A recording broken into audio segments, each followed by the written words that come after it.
race. In other words, he has dominated the series. Now at Nazareth, he faces another race and a new challenge to get his first win here. To do that, he may need to score a perfect 10 to grab win number 5 in the year 2000.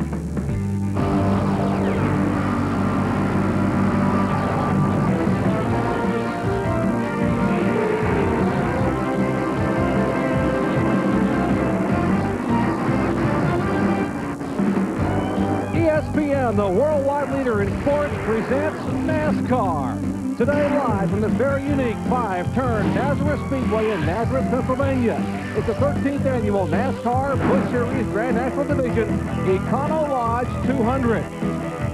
After 18 of 32 events on the $14 million Busch Tour, yep, Jeff Green has a commanding 388-point lead over Todd Bodine. But just 166 points separates third place Jason Keller from seventh place Randy LaJoy. And 19-year-old Casey Atwood rounds out the top 10. Our Suzuki starting grid shows you 44 cars will start, including the Brothers Green on the front row. There is the 3-time winner here in the last 4 events, Jeff Green on the pole, alongside his older brother, David Green, the 1994 titleist. Elton Sawyer equals his best start of the year in 3rd spot. Hornaday, the 1998 Truck Series winner here, starts 4th, and the only 2-time winner in Busch Series history at this racetrack, Timmy Fedewa, will start 5th. 16 through 30 minutes, some pretty good cars starting back in the middle of the field. Al Petty leads that group, and Bobby Hamilton Jr. rounds out the group in 30th position. We will start 44 cars here today, and there we see 31 through 44.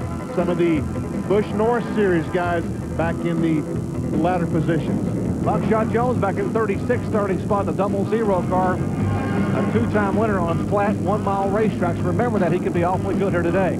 Combination of our track descriptions and race analysis show you it's a 1-mile oval with 5 turns, a very unique racetrack. 200 laps equals 200 miles here. The purse over $700,000. The pit window for fuel now. Remember, it's fuel only. 100 to 115 laps. They can make it over halfway. The race record set by Chuck Bound back in 1991. And Benny Parsons' 7 onboard cameras today will carry us around this racetrack. Dick Trickle has one. Also, Jay Sauter has the onboard camera. 21 car, Mike Dillon has a Rockwell automation on board. P.J. Jones, the Yellow Freight onboard camera. Mike McLaughlin, the Goulds Pumps. Jeff Purvis, the Porter Cable onboard camera. And Ron Hornaday, the Napa Chevrolet outside the 2nd row, has an onboard camera. The pace car brings the cars off turn 4 for the green. And there's a threat of thunderstorms in the area. That's why we're sort of scurrying along to get the green flag underway, threatening weather in the area here of Nazareth, Pennsylvania. I'm Kerry Punch along with Benny Parsons. You'll hear later from Bill Weber and Ray Dunlap, as the Brothers Green will lead them down to the green flag for the Econo Lodge 200.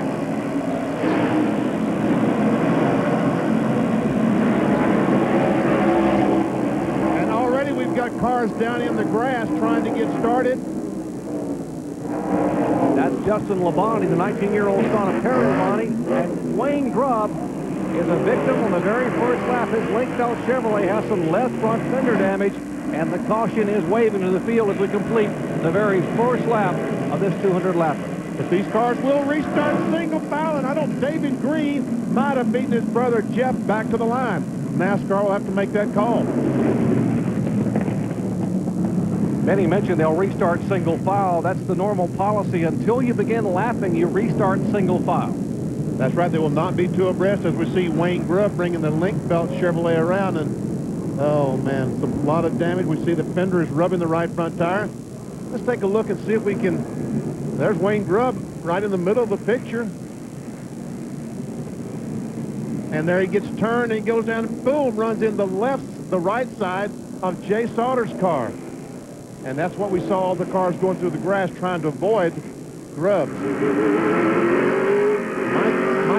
Dillon, I'm sorry, this is Jay Sauter. Right there, he gets hit in the right side of his car. Now, this is Mike Dillon we're on board with. Oh, man.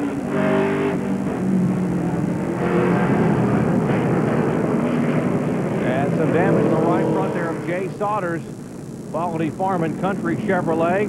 You saw that contact a moment ago, and that probably what cut that right front tire down. Jay Sauter, a rookie here in NASCAR Busch Series competition, as we check in the pits with Bill Weber. Well, Jerry, first of all, this is going to be a big disappointment for a number of guys because of the single file restart. But the entire field, you could paint them green with envy, but the front row is definitely green with the Green brothers. Now, Jeff has won 3 of the last 4 races, and because he has such a huge lead in the points race, he's a points leader that doesn't have to race like a points chaser. He can go ahead and race for the win and not be afraid of losing points because of that 388-point cushion. As for his older brother David, well, he's a past series champion, but he hasn't won a race in almost, well, actually now in more than 4 years. His last victory came at Myrtle Beach in 1996. So you've got David, who's a past champion, and his brother Jeff, who's a virtual lock to be the next champion, restarting this race up front. Let's go to Ray. Well, thanks, Bill. These guys start this race with 1 set of tires on the car, and then there are 2 sets of tires in the pit road. So strategy is going to be a big part of the race today. We thought we were going to have rain here at Nazareth today, but now it's bright sunshine, so chassis are going to be very important. But what a lot of crew chiefs told me before this race started was that they put a very stiff right rear spring in this car to try to help these guys get off the corners. The way the weather is right now, that could be a big gamble. We've talked to a number of guys that went conservative with their setup, but they're going to try to conserve their tires too, and that big right rear spring may not work out for these guys. We'll keep you updated throughout the race. Thank you, guys. That's Bill Weber and Ray Dunlap covering the action on pit road. We might update the fact that if you just joined us, caution coming out on the very first lap of the race. Contact, Wayne Grubb getting into some side fender rubbing action with Jay Sauter. Both those cars have been on pit road. Both have made tire changes, and neither one have lost a lap. They're back on the racetrack at the tail end of the field. But some pretty good damage to both those cars, I would think, would hurt the performance of the car before the day is over. And David Green was given that spot by NASCAR. That's sweet Wayne Grubb back on pit road, doing more cosmetic damage, trying to get the sheet metal where we can get some air to the radiator to cool the car off, also get some air to the brakes to cool those off. There's Joe Covington, the crew chief there, working on the front of the car, trying to get that, as Benny thought, get some of that duct tape on the front of the car to keep the hood down. Wayne making his 11th start here in the year 2000. He is the older brother of Kevin Grubb. Wayne is 23 years of age, Kevin 21, and now he takes the damaged Link Belt Chevrolet back down pit road as we get set for a restart here at Nazareth, Pennsylvania. Glad to have you with us here on an overcast afternoon in eastern Pennsylvania.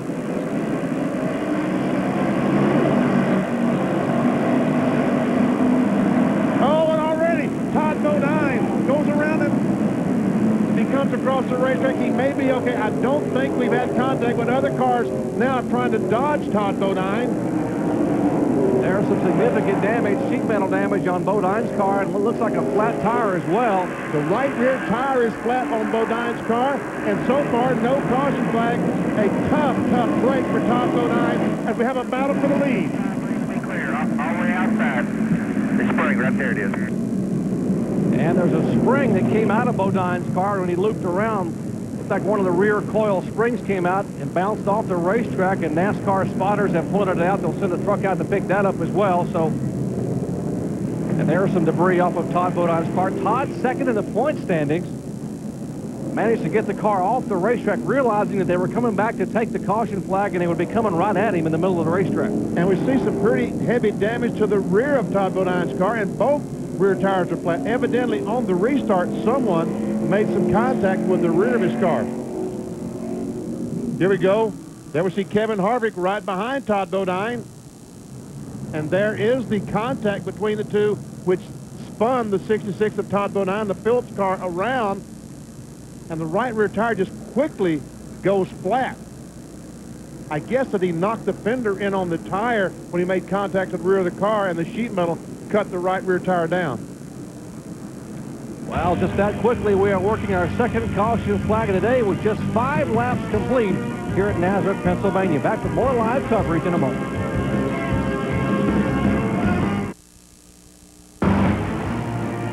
Our ESPN coverage of exciting NASCAR Busch Series action from Nazareth Speedway is being brought to you by Doc Otis, a new flavored alcohol malt beverage, real lemon, real refreshment, unlock the Doc. And by Suzuki, maker of innovative motorcycles and ATVs. Well, back to full contact NASCAR Busch Series action here at Nazareth Speedway. In 5 laps, we have had 2 caution flags. And our leader thus far early on is David Green. And what a record he has at this racetrack, Benny. He has been very, very good here, although he has never won at Nazareth. He's done everything but win here. See, in 5 races, he's had 5 top 5s, a couple of poles, and his best finish has been 2nd spot. Last lap by Jeff Green, the 10 car, the yellow car, made a challenge for the lead, and I think would have passed David Green, but just before they got to the line, the caution flag waved in the spot. David Green retained the top spot. And Benny, 5 times in the 12 events that have been held here, the winner has come from the outside front row starting spot where David Green started today.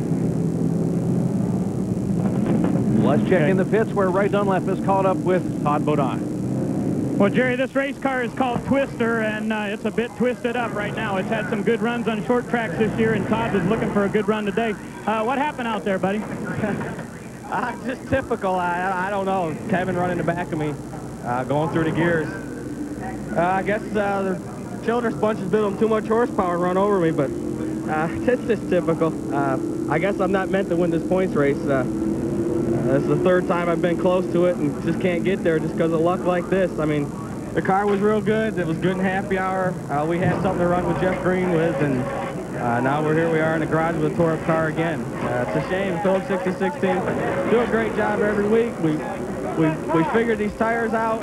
We got it working, and stuff like this happens every week. But well, you just got to laugh and do the best you can every week. If you don't, it'll eat you alive. So, we're just going to fix it, go out and get some points. Okay, Todd Bodine will be back in as we go green once again here at Nazareth. Boy, thanks, Ray. What a tough break for Todd Bodine. Hard to believe, as good as he is and as good as that team is, he has not won in almost 3 years. October of '97, his last win coming in California. And he did make contact with the outside retaining wall, and watching the replays during a commercial break, he did in fact hit the wall with the right rear tire is what caused the right rear tire to go flat. And a challenge for 3rd position. Ron Hornaday getting a little racy back there in that Napa Chevrolet. Remember, Hornaday won here in NASCAR Craftsman Truck Competition back in 1998. And looking for his first Busch Series win and working on the backside of the Lysol Ford of Elton Sawyer. And this is a good spot to pass. Get a good run off turn 3, we'll call this, down the 1,200-foot backstretch and try to outbrake the car in front, or get position going in this corner. We call it turn 4. Now we call this turn 5 right there, back to the start-finish line. Riding along with Ron Hornaday. Elton Sawyer likewise looking for his first win this year. And got a brand new car here for that. Ricky Byers and crew have put a very good ride underneath that driver, the Lysol Ford for Elton Sawyer. You see the Green brothers up front. That is David Green, the oldest of the 3 Green brothers. David is the oldest at age 42. Mark is 41 years of age, and Jeff driving for Nesquik, running in 2nd spot there. He is 37 years old. Wondering about the ages of those 3 guys from Owensboro, Kentucky.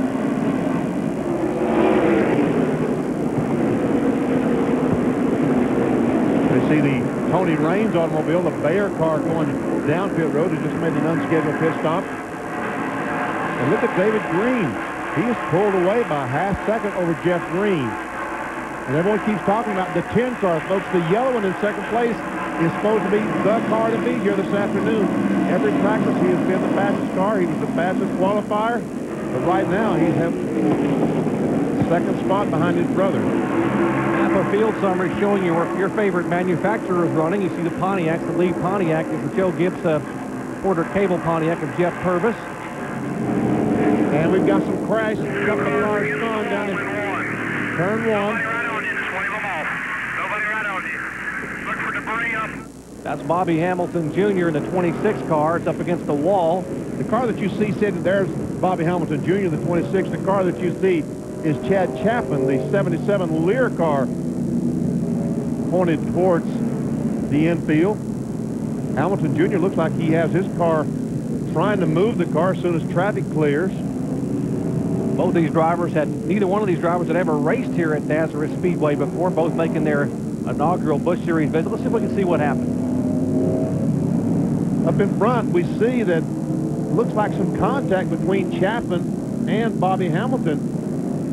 And both those cars hit the wall pretty good, although the 77 car of Chapman appears to me to have made a little harder contact. Well, 14 laps are in the books, and we have 3 caution flags. We told you it was full contact Busch action at Nazareth. And we're just getting started. Back with more in a moment.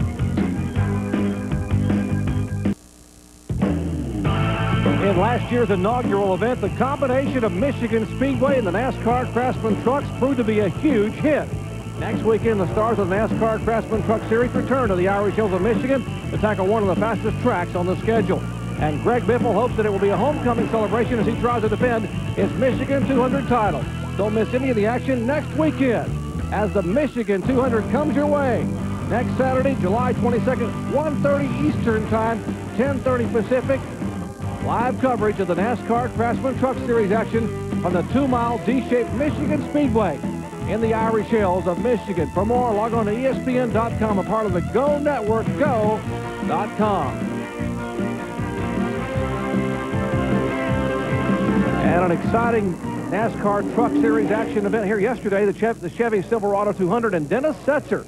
Congratulations to Dennis Setzer from 19th starting spot. Benny wanted his first win, breaking a 24-race drought for Dennis and the Mopar Performance Dodge owned by Kay Keselowski. So congratulations to Dennis Setzer with Rutman, Biffle, Grissom, and Sprague rounding out the top 5. There is the Nesquik Chevrolet of Jeff Green, our current points leader and the guy who was the pole sitter today. Let's check in his pits. Well, Jerry, Jeff Green believes he should be leading this race. When that caution came out on the opening lap, he waved off his brother David, saying the caution's out, we don't race back to the yellow.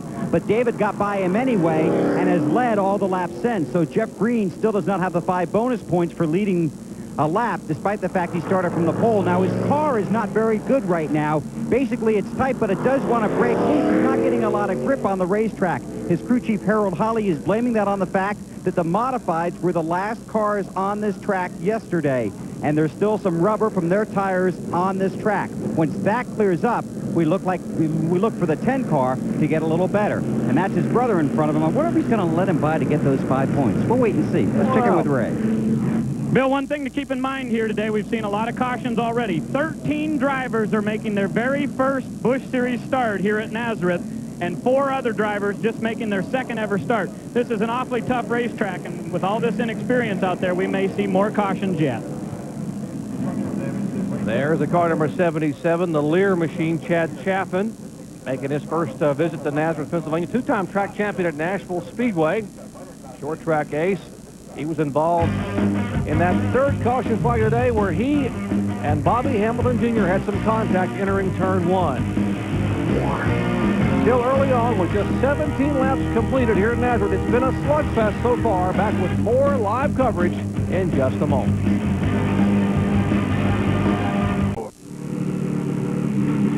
Back in Nazareth, Pennsylvania, I'm Jerry Punch along with Benny Parsons, Bill Weber, and Ray Dunlap calling the action on pit road.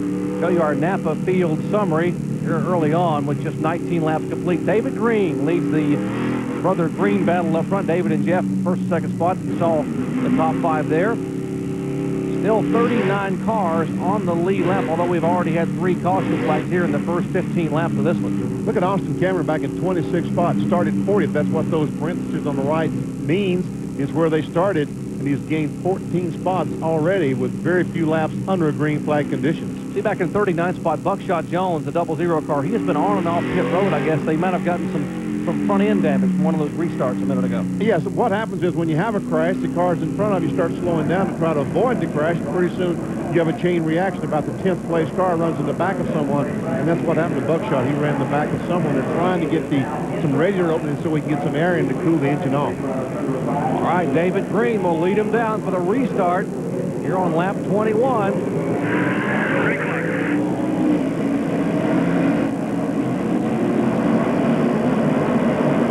Tony Raines in the Bayer car showing a lap down, and he gets into the side of Green, trying to get his lap back.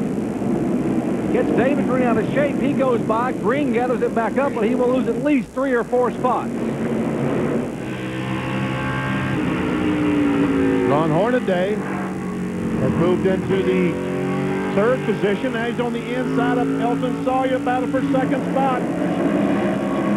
And Hornaday will take the spot away. So Jeff Green, the car number 10, is your leader. In second spot is the 3 car of Hornaday. Then comes the Lysol Ford of Elton Sawyer. Then Timmy Fedua. Now Hornaday he's a man on a mission. Look at him just pull up on Jeff Green. and he dives to the inside trying to get position. But right now, Jeff Green realizes he has a very good race car. He can't take any chances with it, but he's trying to get on the inside of Raines, and he does that. Here comes Hornaday trying to get on the inside. Oh, and they're going to make it to turn one, which is at the middle of the front straightaway. It's a very unique racetrack, turn one. Now Hornaday on the inside of Tony Raines makes the pass. Raines now back a lap down. All right, now Jeff Green is where he needs to be, where he wants to be, to get this car in front and try to run his race. Once again, the 10 car, everyone says, really has the best setup this weekend and should win. It's up to Jeff Green now to take care of it for 200 laps, try to keep it out of trouble. And we'll mention that David Green did get back in line a moment ago after that little nudge on the inside by Tony Raines. He's back in 6th position. You see the lead twosome there. Jeff Green, left side of your screen, then Hornaday. Third place car would be Sawyer, then Fedewa in the 36 car. Purvis is 5th, and then David Green back in 6th spot. Watch this restart just a moment ago. There we see Tony Raines, the 33 car, the Bear car. He's trying to get a lap back. He makes contact with David Green, kind of moves him up out of the groove, and when he does, all these cars gets on the inside, and David Green was a sitting duck. Nothing he could do except back off, get the car under control, and fall in wherever he could, which happened to be in 6th spot. Riding along the Napa roof camera for Ron Hornaday, driving for Dale Earnhardt. Dale Earnhardt Incorporated. Hornaday looking for his first Busch Series win. Side-by-side action once again. That's Elton Sawyer trying to stay on the inside of the lap car of Tony Raines. Tony had that great run at South Boston a few weeks ago. Started and finished 2nd, driving the same car he had at South Boston. Looking out the back of Jeff Purvis's Porter Cable on board. David Green right behind.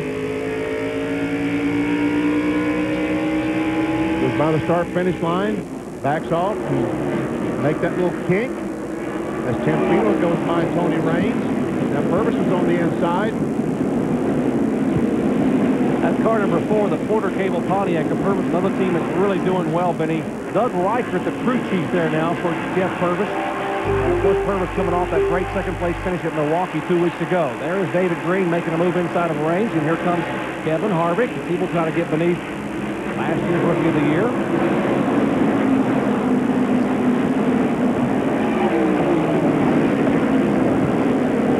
About Kevin Harvick. After all, he made contact with Tom Bodine. He does have some minor sheet metal damage to the front of his car, which will probably hurt the coolant on the brakes. Is about the only problem I could see with the damage that Harvick had on the AC Delco number 2 car. It's the battle for 4th position you're watching here. The Stanley Chevrolet for Tim Fedewa. They learned, I guess, this week that Stanley will be leaving sponsorship for this car. They're going to be looking for sponsorship for next year, and so Fedewa would love to get this car in victory lane for a 2nd time here in the year 2000. He won up at New Hampshire back in May. There's Mike Dillon, the Rockwell Automotion car, right behind Mike McLaughlin. A battle of onboard cameras as Dillon has the spot, but McLaughlin comes down, now he goes up, and Dillon will take that spot away, and the door is open. And here comes P.J. Jones. Jason left with the next car back. I'll tell you what, once you open the door, it's hard to get it slammed. Now riding along with P.J. Jones, the yellow freight onboard camera. P.J.'s car is owned by David Ridling, and David's little girl, Taylor Ridling, was just removed from intensive care at United Methodist Children's Hospital in San Antonio, Texas. We hear Taylor is doing well, so a big get well soon to Taylor Ridley from all of us here in Busch Series Racing and ESPN. We are told she is watching this race here from her hospital room. The nurses have moved the TV in, so get well soon, Taylor Ridley. Our Circuit City telemetry as we ride along with P.J. Jones. You see the miles per hour, also the RPM.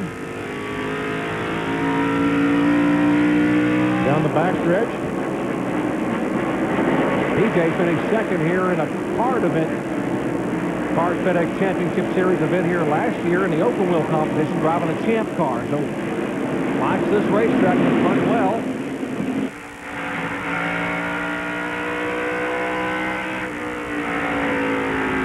Mike McLaughlin looks back. That's Jason Leffler, the MBNA Pontiac. Car is owned by Joe Gibbs, a teammate to Jeff Purvis.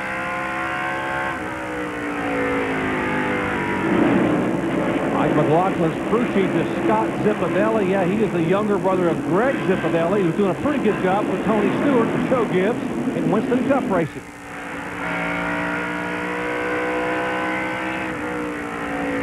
Take a look at our NASCAR Busch Series Ray Bestest Rookie of the Year standings. Harvick and Hornaday, the top two there. Pretty good rookie class here, Benny. Harvick, Hornaday, Jay Sauter, Jimmy Johnson, and Jason Leffler. As talented the 5 rookies I've seen in a long time coming to this series. And there's another Red Bestest rookie behind Jason Leffler, Austin Cameron, driving the Channel Lock car. As I said, started 40th and has worked his way up to now the 26th position, but he was getting a challenge that time from Jason Schuler. Well, the guy they've been chasing for most of the last couple of months has won 3 of the last 4. All 3 with this race car, Jeff Green, our leader after 33 laps.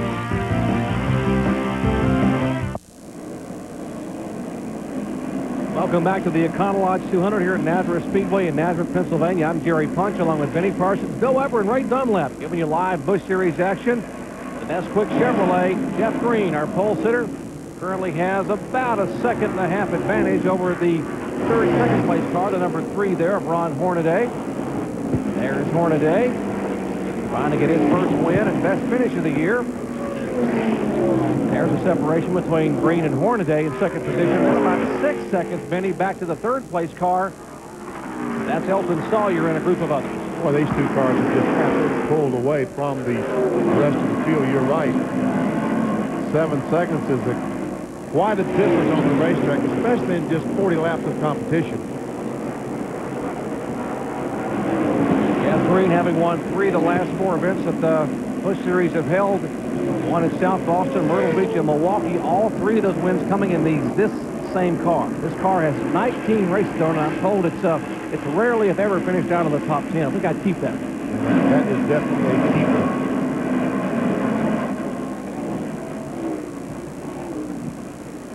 Now there comes Elton Sawyer, third place car, the number 98 machine there at Sawyer, the Lysol Ford.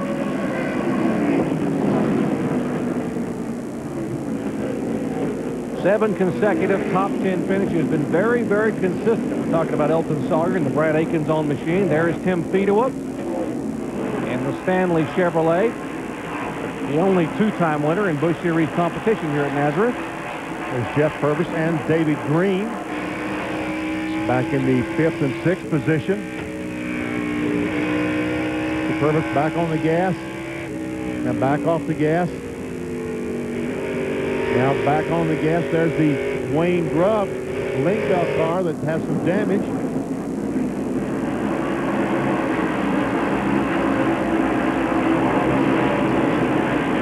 David Green started on the outside front row.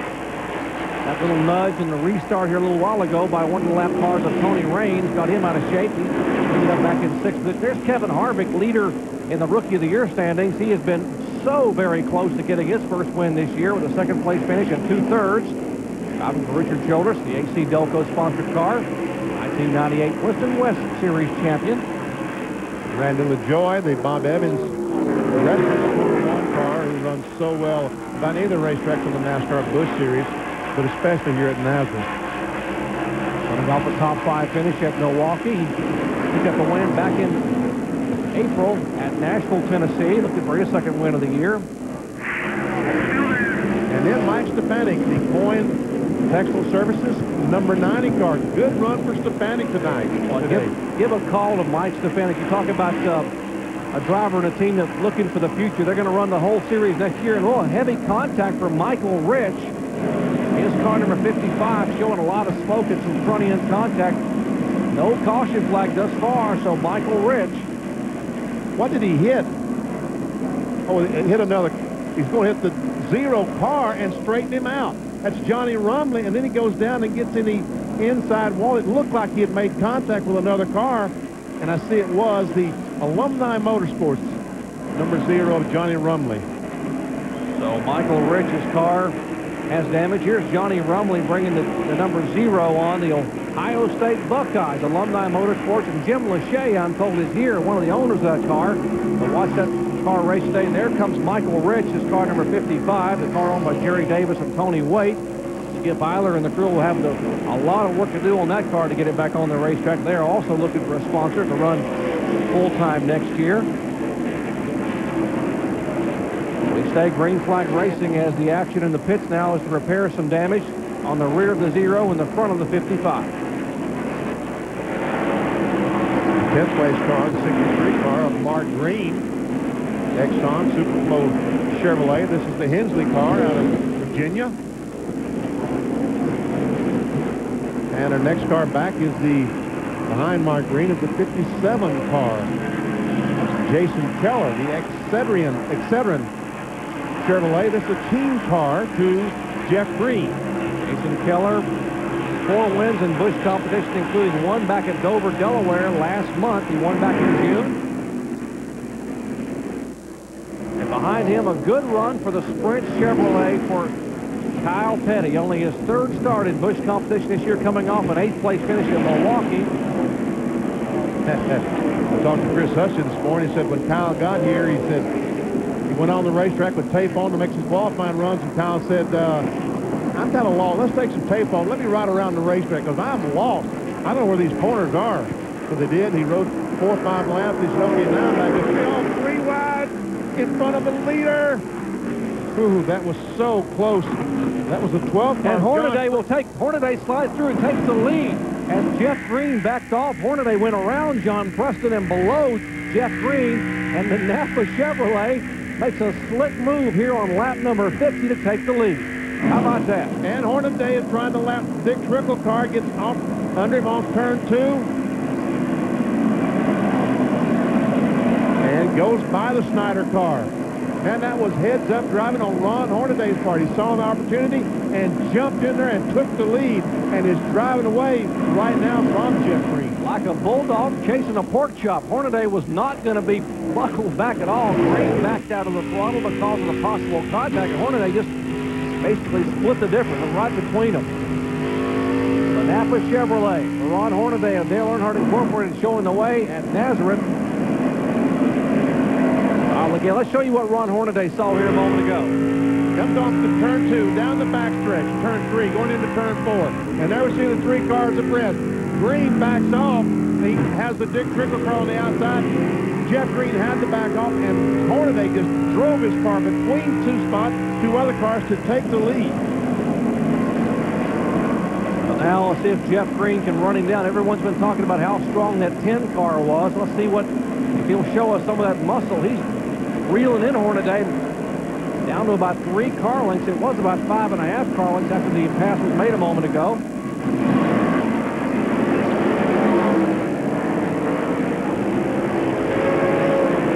Hornaday has finished 3rd twice this year at Rockingham and Nashville, still looking for his 1st win.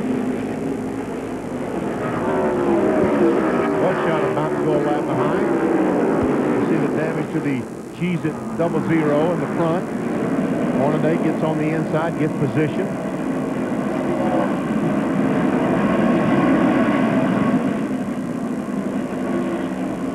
And Buckshot just moves up the racetrack, lets Jeff Green go by. Well, let's check in the Dick Trickle pits with Bill Weber.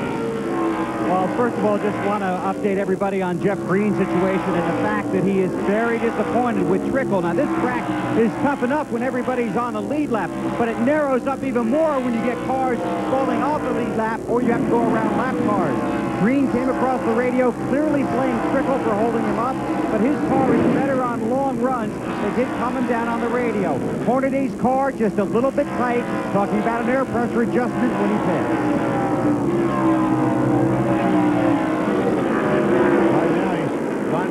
Pretty good race cars and some pretty heavy traffic if you try to put Jason Leffler, Austin Cameron, Tom Hubert a lap down. And all these guys are going to fight tooth and nail trying to stay on that lead lap. Andy, we talked about this being a 5-turn racetrack, a very, very difficult track to pass. Right in front of the leader, some contact. But Austin Cameron, the Channel On car, the blue car, was able to save it. And everyone continues on their merry way. That's Jason Leffler, the car number 18, the MBNA Pontiac, owned by Joe Gibbs. Jason Leffler, one of the rookie contenders. And he was being pursued by another rookie contender, but he was also our leader today, Ron Hornaday. Hornaday will make the pass. As will Jeff Green in turn 1. Now they're in turn 2 beneath the bridge.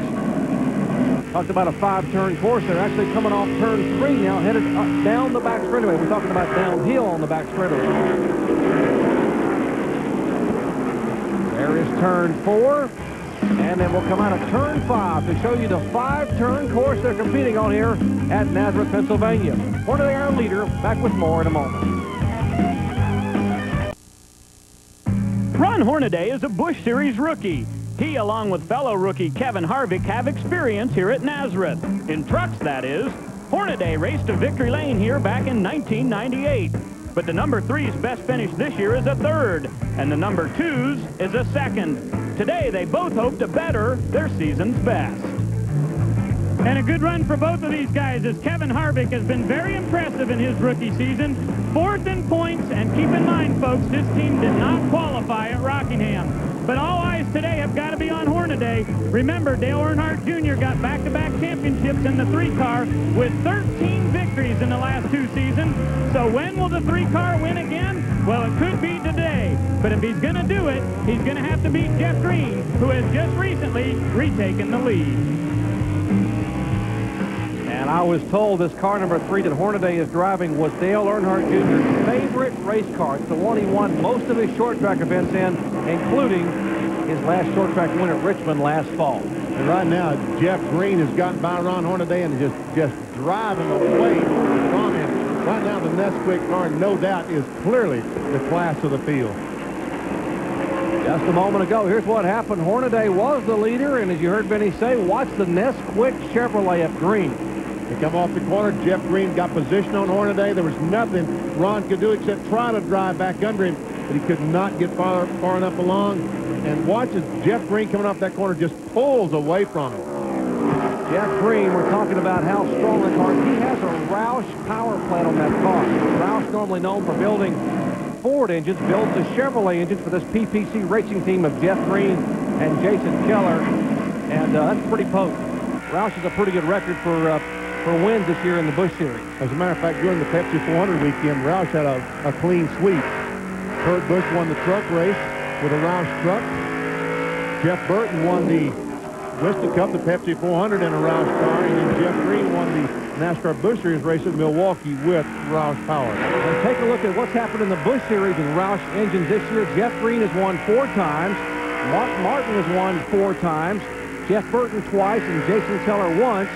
If I do my math correctly, 11 of the 18 Busch Series events have been won with Roush engines on board. So that cat in the hat's been the way to go, I guess. Jack Roush's Roushketeers are certainly doing the job in the NASCAR Busch Series this year. Hank Parker Jr. in the 53 car, the Team Marines car, about to go a lap down. Parker right now is running in the 23rd position.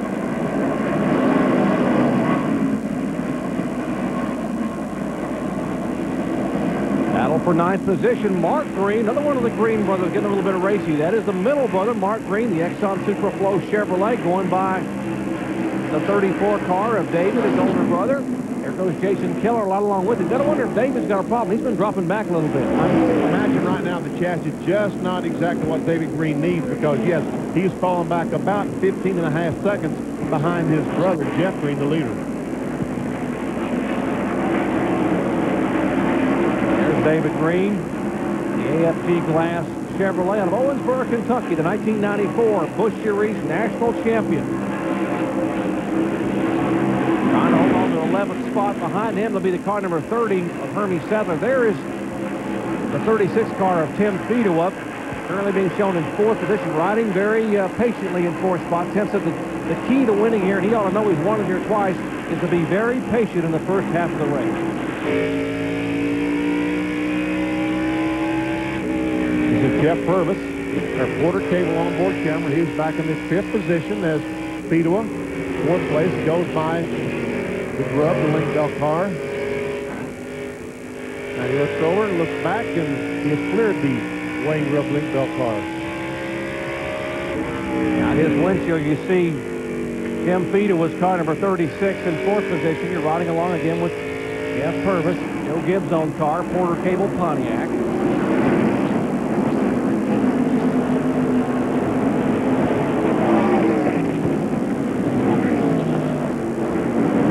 Let's check in on the Elton Sawyer pits with Ray Dunlap, right? Well, Jerry, just trying to find out when these guys are going to come in for the next pit stop, and Rick Byers said they could go to lap 100 if they need to. Of course, that's all predicated on what Jeff Green does. But the number 98 car, Elton Sawyer's complaining of being very tight off the corners. Boy, that's something new at Nazareth, right? So they're going to make an air pressure adjustment. They'll go down about 1.5 pounds on the right front, try to loosen that car up a little bit for him.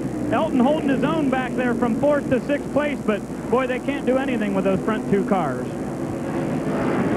There's Elton Sawyer still looking for his first win. He has 2 career Busch Series victories. His first win coming at Myrtle Beach back in the mid-90s. And of course he won at Loudon last May, on the 1-mile speedway up in New Hampshire. If you're a NASCAR Busch Series fan and you wondered who that red and white car was, that was Brian Wall, one of the NASCAR Busch North competitors. We saw Tim Cleveland and the other cars going by, and Elton Sawyer. Big lead up front right now, over 5 seconds of separation between the Nesquik Chevrolet of Jeff Green, who is setting sail. But pit stops are approaching. We'll come back and cover them. Our live coverage from Nazareth, Pennsylvania in a moment.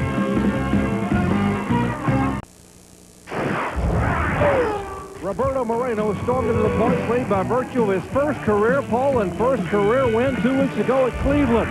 Moreno's closest pursuer in the championship battle is Michael Andretti, who was a 5-time winner on the challenging street circuit of Toronto. The CART FedEx Championship Series heads north of the border this weekend to Toronto, Canada for the Molson Indy. Dario Franchitti, the defending race winner, who has winless thus far this season. Our coverage begins at 3 Eastern time. That's coming up next. And the pole sitter is Helio Castroneves, his second pole of the year. For more, log on to ESPN.com, a part of the Go Network, go.com. Open wheel action coming up next at 3 o'clock Eastern time. Molson Indy Kart Series. And Jeff Green just continues in that Nesquik number 10. Just continues to march away. He's now 6. I did not stutter, 6 seconds ahead of Ron Hornaday. Once he was able to get by Hornaday and just moved away. That's the 82 car of Jimmy Johnson now going a lap down. I guess that's a 92 car. And pit stops are beginning. Here's P.J. Jones in the yellow freight Palmico Chevrolet, the Dave Ridling-owned car. He comes down pit road at 35 miles an hour. That's the pit road speed. Let's go down to Ray Dunlap. Well, Jerry, because PJ's a couple laps down now, they decided they've got to pit. He said the right front tire is just plumb worn out on this car, so they are going to make a chassis adjustment on the right rear. They're going to go down 1 round there on the right rear to try to help this car a little bit, but worn out tire is the reason for him to come in this early. There's George Church. They orchestrating the action. He's the crew chief there for David Ridling. PJ, the oldest son of Parnelli Jones. All kinds of trouble. The rear tire changer had all kinds of problems. And finally gets the tire change. He throws the impact wrench back across the wall because he realized that that's not the way to gain positions. Well, PJ, you heard Ray Dunlap say already 2 laps down when he pitted, so they had no reason not to pit, but that lengthy pit stop didn't help him. We are 17 laps away from halfway, and you saw at the beginning of our show, a lot of these guys can make it just to the halfway corner and beyond on fuel. And now with the green flag racing continuing, they may have to try to stretch it. Well, they're going to have to try to stretch it to 100. If there's 1 or 2 cars that can make it, then they have no choice but try to run to 100 laps before they make the pit stop. But they're all wanting fresh tires right now, just like the 19 car of P.J. Jones. There's not a driver out there right now that isn't wishing and hoping he could get 4 fresh tires as well. Watching these 2 cars here in 4th and 5th position, that is Tim Fedewood in the Stanley car number 36, and behind him the Porter Cable Pontiac of Jeff Purvis. They've been waging the battle for about the last 35 laps, just about a car length apart.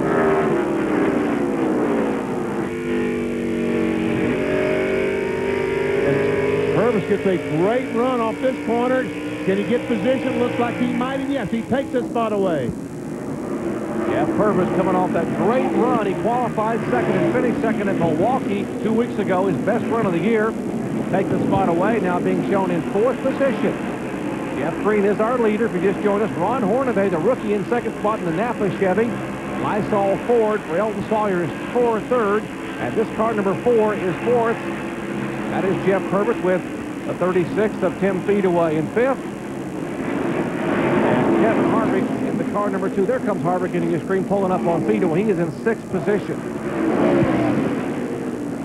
And Kevin Harvick has made some great progress in trying to march his way up through, because he was about a straightaway behind these fellows, has closed up and caught this group of cars. Right hand, the 2 AC Delco Chevrolet. This car is owned by Richard Childress. Oh, what a talented young man he is. What a nice young man, too. Todd Barrier, one of the talented young crew chiefs in the NASCAR Busch Series, that works with Kevin Harvick on this car. Harvick finished 2nd at Myrtle Beach, has 3rd place finishes at Watkins Glen and Richmond. You watch a battle for 12th position forming up on the racetrack. Kyle Petty in the Sprint Chevrolet in the car number 45. Behind him, Kevin Grubb, the Timberwolf. Clarence Brewer on car. Talking about talented young drivers, Kevin Grubb. A lot of people think he's got a very bright future, not only in Busch Series, but maybe someday at Winston Cup, a little more seasoning. Lyndon Amick, the white and black car behind him, he is in the 14th position. Casey Atwood back in the 15th position. So all these cars battling for position. There's Kevin Grubb, right about a car length and a half behind Kyle Petty. Moving in on Kyle Petty for position. So Clarence Brewer's 2 cars, Kevin Grubb and Casey Atwood, running 13th and 15th, as now Kevin Grubb will take the 12th spot away from Kyle Petty. In fact, Kyle came off that corner and the car just slid the right front tire up the racetrack. There was no way he could keep the car down, and Grubb just drove under him as he came off that corner. Now Lyndon Amick looking to take the spot away from Kyle Petty, and Kyle drives it deep into turn, I guess that's turn 4. That's turn 4. Here is turn 5, down to the start-finish line. Yeah, that 45 Sprint car right now, Kyle Petty is just struggling, trying to keep the car from pushing up the racetrack. Kyle, one of many drivers looking for a pit stop, which should be coming in the next 10 to 12 laps as we approach the halfway point. The 200-lap race, 200 miles on this 1-mile oval. You see Lyndon Amick now trying to take 13th spot away from Kyle Petty. Well, has the inside group as Kyle roars back, and Lyndon has a position. Once again, Kyle came off the corner, and the car just slides up the racetrack. That right front tire slides up the racetrack and just can't get off the corner. Watch this Lyndon Amick. Watch how he just squirts away from him when he comes off the corner. That's when they push in condition. 19-year-old Casey Atwood going by in the Castrol Chevrolet. And there's the leader trying to put Kyle Petty a lap down. Jeff Green showing the way as we approach the halfway point here of the Econo Lodge 200. Back to the pit stops in just a moment. At Nazareth Speedway, action got fast and furious in the Busch Series in a hurry. On lap number 1, there's contact between Jay Sauter and Wayne Grubb. Both those cars having to go to the pits. And on lap 14, Bobby Hamilton Jr. and Chad Chapman have contact. There's contact between Michael Rich and Johnny Rumling. And watch the lead change on lap 50 as Hornaday slides down beneath Jeff Green. But 5 laps later, here comes Green roaring back to take the lead. And he still has the lead. As a matter of fact, now he is 8 seconds in front of Ron Hornaday, who continues to run in 2nd, Elton Sawyer in 3rd, Jeff Purvis in 4th, and Tim Fedewa in 5th. Right now, Fedewa is 18 seconds behind Jeff Green. And a moment ago, while we were in break, David Green decided to come down pit road on lap 94. If you're scoring at home, just 6 laps prior to the halfway point. Let's check in his pits with Ray Dunlap. Well, Jerry, David started on the outside of the front row, but he had gone one lap down. His brother Jeff had passed him on the racetrack, so they decided to come on and pit. We've now reached the halfway point of this race, so they said, because his car is so tight, let's get in here and do the pit stop. They made a major adjustment to the left front shock, actually took the tire off and adjusted the shock and changed air pressure, so he said his car's much better, but right now he's 3 laps down. So what they're hoping for is green flag stop. Now to Bill Weber. Well, Kevin Harvick, another one of the leaders now on pit road. His car has been good by itself, but when he gets in traffic, the car simply does not want to handle. He does have some damage on the nose from earlier on-track contact with Todd Bodine. This is a 4-tire stop. No wedge adjustment so far. Fuel going in, waiting for the left rear tire to be tightened up. And the 2 cars on his way with fresh tires. Watch him fly through the field. Kevin Harvick, the AC Delco machine, down and away. And there is the car number 18, Jason Leffler, the MB&A Pontiac of Joe Gibbs. He gets his service. Bobby Hillman also on pit road just a moment ago in the Kleenex Chevrolet. Emmy Johnson in the Alltel machine. Pit road starting to be a busy place. To be just past the halfway point, showing lap 101 in the books. Now these teams feel like they can run the rest of the way without stopping again, so they want to stop, get some fresh tires on there, and make a chassis adjustment that they all desperately need. See Bobby Hillman. That's the car we see with the right side jacked up, and they're still on the right side. What's going on? Come back and take the... I know, but BP, wanted to tell you about the 92 real quick. We see that problem for the 8 car taking them very long time to go to the right side. But Jimmy Johnson made a major chassis change to the number 92. The story down here on pit road, as it always is, tight, tight, tight. Everybody said their car's too tight. This is a desperate spot for the number 8 position to be in. These guys took over 40 seconds for their pit stop. That is really going to hurt Bobby Hillman. Bobby Hillman, a former winner here in '89, and a tough race for Hillman. Here is the car number 98, the 4th place car. Elton Sawyer brings the Lysol machine down to Ricky Byers and the crew to make what should be their only pit stop, or maybe their only pit stop of the day. Ray Dunlap? Jerry, they hope this is their only pit stop. That is, unless the caution comes out with less than 40 laps to go. They hope to stay out there. Elton Sawyer says the car driving pretty well here. We see no chassis change so far. The only thing I know they've done is change the air pressure on the left front. They are to the left side. Now to Bill Weber. Tim Fedewa on pit road for 4 tires and fuel. He had a scare about 34 laps ago when he thought he had a tire going down, but he ended up staying. Now they've got problems with it. The car is resting on the air hose on the right front. The car is on the right-hand front tire, was on the air hose, so that was trouble for him. This will be a very long stop. We'll have to come around to the left side, take off the left front, and put the new one on. Meanwhile, he's going to have to watch out for Jeff Green now because the leader's on pit road. Nice move by Fedewa not to door him. The 3 is in right behind him. Jeff Green's car has been perfect. No changes to this car. The fuel going in. Now they come around the left side. Hornaday right behind him. They wanted to make a wedge adjustment. They did on the left-hand side. Did not want to mess with the air pressure because these are brand new tires. They've never raced on here before. Jeff Green still working on Hornaday's car right behind him. Now Hornaday takes off. Hornaday made up a tremendous amount of distance on Jeff Green during that exchange of pit stops. He went in the pits about 7 seconds behind. We'll have to wait and see how far behind he will when the pit stop cycle. We find out how far behind he is then. And here is Jeff Purvis standing in front of you, Bill Weber. And again, this will be a 4-tire stop, 106 laps on the board. Most of these teams now will go the distance if this race stays green. Right side's already on for Purvis. Now we go around to the left side. We'll hold on those left side tires, and Jeff Purvis will head back out there. Good pit stop for the Porter Cable crew. Doug Reichert and company, 19 seconds. A pretty good pit stop for a Busch Series crew as Purvis is down our way.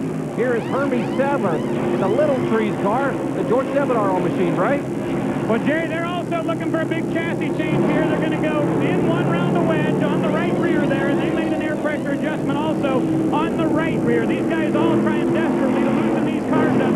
Drivers coming on the radio saying they cannot get off turn 4. Hermie down and away and back to the track. All right, pit stops. We are just past the halfway point. Lap 108 being shown in the books of 200 laps. The leaders have been on pit road. Currently, Lyndon Amick being shown as the leader on the racetrack in the car number 35.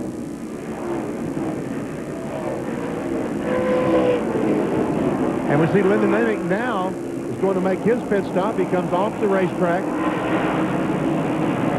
Ricky Pearson and the crew will be waiting on Lyndon Amick, the PowerTel Chevrolet, 35 miles an hour. He's pitting all the way down toward turn 4, already in his pits for right side tire.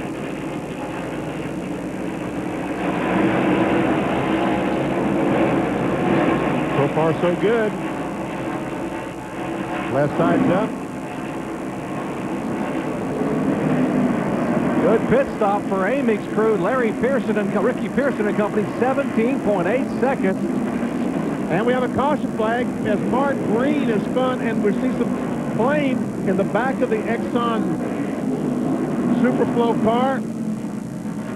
And guys, slow down so Mark can get out. Would be a good idea. And what a shame. Mark Green was having a great run. He had pulled all the way up into the top 10, was running toward the top 5, one of his best runs of the year. And now Mark is trying to get out of the car very, very quickly as he's had some pretty heavy contact, and there's flame from the back of that Superflow Chevrolet.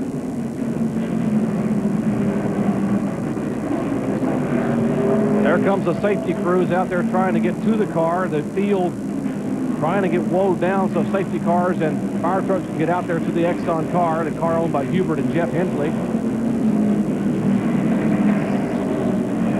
That's the kind of luck Mark Green has had this year. He's had some good runs but had problems, and he had one of his best runs going today. So we can see what happened. There's the leader, Jeff Green, Andy Santerre in the last number 25, and we see some smoke. And there we see Jeff, Mark Green parked in the middle of the racetrack, and we see the 3 car of Hornaday go by to take the lead.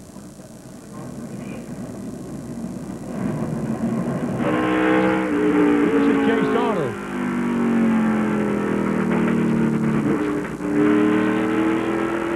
And we see the contact, but on board with Mike Dillon once again. There Mark Green sets in the racetrack, but what caused this, I still don't know. Heavy, heavy damage on the back of Mark Green's car. There is the crew of the leader right now, Ron Hornaday. Still working caution for the 4th time today, coming out on lap 109. We'll be back.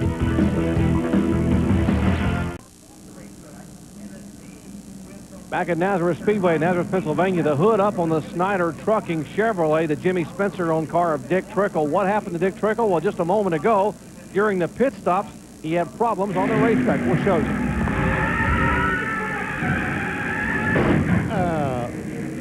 And you can listen to what happened to Dick Trickle as he backed it in the fence. There's Dick just a moment ago coming down behind the wall. Al Fressinger and the crew trying to get the back of that car pushed back out and get Dick back on the racetrack. Tough break for the Snyder Trucking team and Jimmy Spencer as they're back behind the wall getting that car worked on. We are working caution for the 4th time today, which came out on lap 109. Heavy, heavy impact by Mark Green and the Hubert and Jeff Hensley owned Chevrolet, the Exxon Superflow Chevrolet, down in turn 2. As a cleanup continues on the racetrack, Ron Hornaday being shown as our leader. He made the pass as that caution was coming out. Hornaday the leader. Green, Jones, Raines, and Harvick in the top 5. Later today, the stars of the USAC Stoops Freightliner Sprint Car Series visit Indianapolis Raceway Park for the Turbines Incorporated Indiana Sprint Classic. Defending series champion Dave Darland scored his first win of the season last week in Toledo, earning him a test in Ron Himmelgarn's Indy Racing machine. But now, can he conquer IRP? Find out later today as Gary Lee, Larry Rice, and Amy East will have all the action of the Turbines Incorporated Indiana Sprint Classic at 5:30 Eastern Time on ESPN2. For more, log on to ESPN.com, a part of the Go Network, go.com. For open-wheel action sprint car style from IRP coming up at 5:30 Eastern.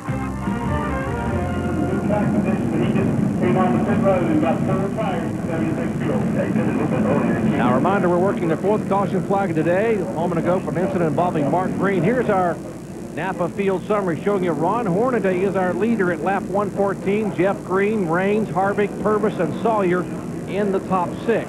See Tony Raines there in 3rd spot, and he was a lap down back 100 laps ago. Well, he managed to stay just 1 lap down. He did not pit when all these other cars pitted, when the caution flag came out, he made up that lap and was actually in third spot. He now has made a pit stop and has gone back to about the 15th position, but he persevered.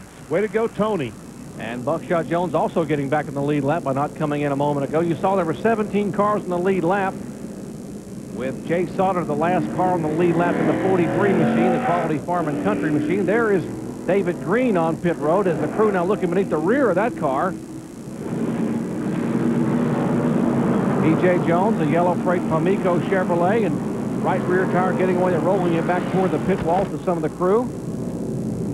Only they rolled to the other crew, but that other crew very fortunately stopped the tire and rolled it back down to them. And once again, working on the right rear. It looks like they might be inserting a spring rubber in the right rear to try to help the handling on that yellow freight Chevrolet. Well, let's go down to Ray Dunlap. I think he's caught up with one driver who just had to call it a day, Ray. Well, Jerry, Dick Trickle has brought the Schneider car back here to the garage area. Is this something that you're going to be able to fix and get back out of there, or are you done for the day? Well, not to be competitive. I mean, we're too tight. You know, we never did have a yellow, so we need to loosen it up. We're running along and are going to get a, you know, probably the top 20, but, you know, she was tight all day, and, you know, we never did get a pit stop, and when we finally got one, it was us. And, you know, I got position on the 82 car going into one, and he just cut me off, went to the bottom, and, you know, we got spun out. You know, it's just racing. It's the deal where I had a position where I needed to stay in there, and he didn't need to come down, but that's what happened. So, you know, Snyder Crew's going to get it. We're going to make some laps and try to keep up in the points, but we won't be competitive. If Boulder's knocked down, the frame's bent, and, you know, just makes my job tougher, but that's what I'm here for. All right, a lot of work there for these guys to do. Now let's check in with Bill Weber. Well, Ray, a fuel stop here is about 110 laps. As we talked about early in the race, there was some concern that tires may not go that far. But what these teams here in the Busch Series did is they kept an eye on tires in the truck race that was held here on Saturday. And basically, these guys got to 104, 105 laps, and that's when the leaders came in. I checked on their tires, both for Hornaday, the current race leader, and Jeff Green, who's running second, who was the pole sitter. Their tires are excellent. And guys that are not complaining about the handling of the car are getting good tire wear. But I talked to one of the Goodyear tire engineers. He said guys that have missed it a little bit are seeing a little blistering on the left front and a little bit on the right front. So basically how it all plays out, if you hit the setup, you shouldn't have a tire problem. If you're pushing it a little bit, you are going to blister your tires a little bit. These guys are probably going to be able to go to the end, and that could make for some very interesting moves in the final 10 or 15 laps.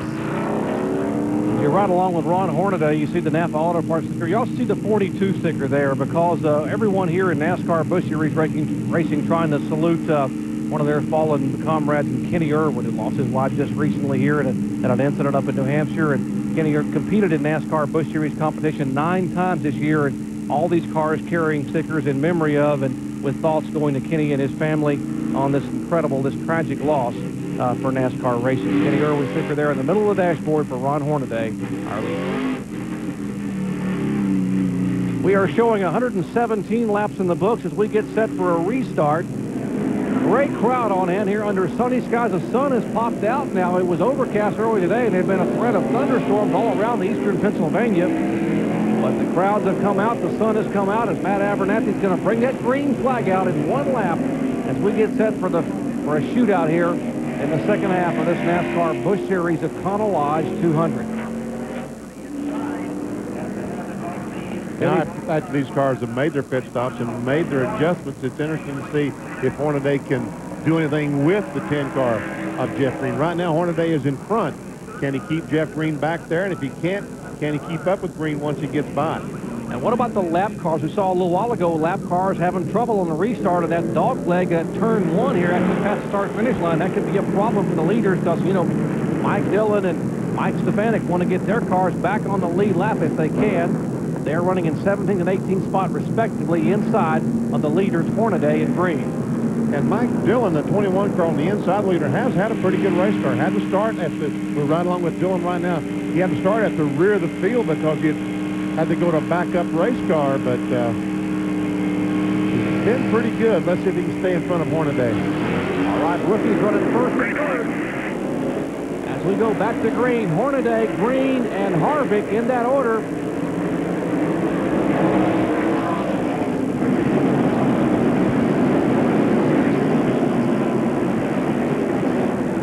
Mike Dillon able to get in position, though he is still a lap down behind Ron Hornaday in the 21 car. Hornaday is the leader, the 3 car. The 10 car, the yellow Nesbitt car, bringing the 2nd spot. Then comes the lap car of Mike Stefanik, who had a great run going early on. Kevin Harvick in the 2 car back in 3rd position. There's Harvick in 3rd spot. Oh, and Harvick gets it loose, get in the corner, and it allows Speedo to get under him. Meanwhile, we see the 21 car of Jeff Green gets by Mike Dillon. The 90 car also gets by. That's 4th position.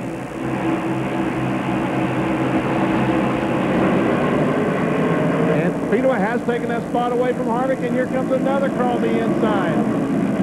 That's Blaze Alexander in the 81 car. Just being shown a lap down. On the 36 car also, that long pit stop that Tim Speedo had, he now is a lap down. I thought that was the 4th position, but no, Speedo now a lap down, back in the 19th position. Hornaday has pulled away to about a 2.25 seconds lead over Jeff Green in 2nd spot.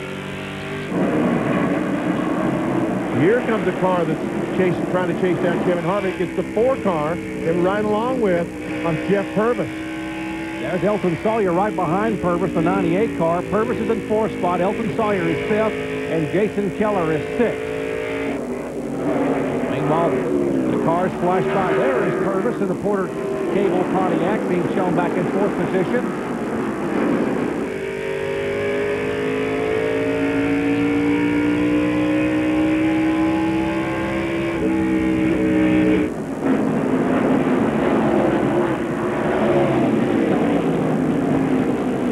Alexander, the 81 car, is in 19th position. He is a lap down.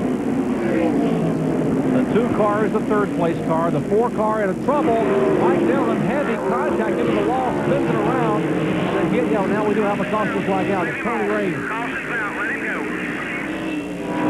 Tony Raines also spinning back there. No harm, no foul for Tony Raines in the Bayer Alka-Seltzer car. And there's the heavy damage on the back of the 21 car of Mike Dillon. The Rockwell automation machine, heavy contact with the left rear into the outside concrete.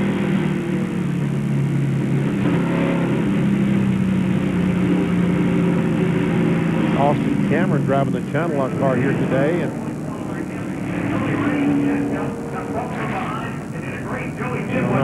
Dillon, we saw him up there just a moment ago, but the accident happened back about a straightaway behind the leader. He was fighting to get his lap back. There is Dick Trickle. Now, you heard Ray talk to him a moment ago, going back on the racetrack, trying to pick up some valuable points. Trickle was 22nd in the points coming into the day. Show you what happened a moment ago with Mike Dillon in the car number 21. We see him back in the fence and also make some contact with the left front, but what might have caused that, where the contact came from that caused that, we don't have any idea. Tony Raines, I guess, got hit from behind as he slowed to avoid the Mike Dillon car. I'm sure that someone ran in the back of Tony Raines. Now for Mike Dillon's onboard camera.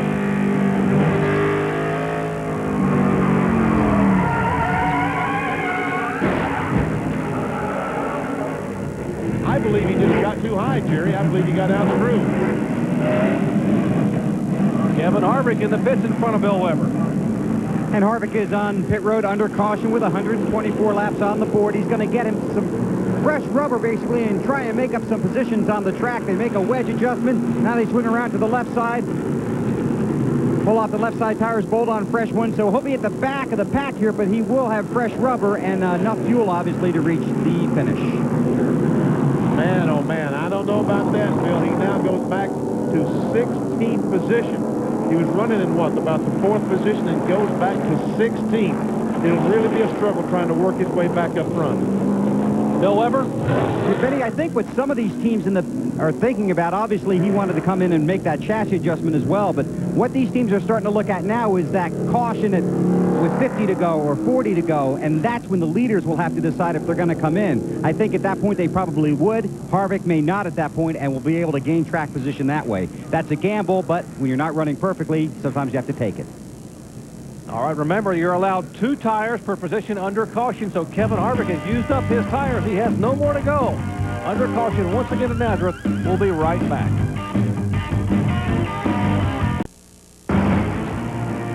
Our ESPN coverage of the NASCAR Busch Series Econo Lodge 200 is being brought to you by Daytona USA, the official attraction of NASCAR, and by Roller Coaster Tycoon, the totally addictive joyride for your PC.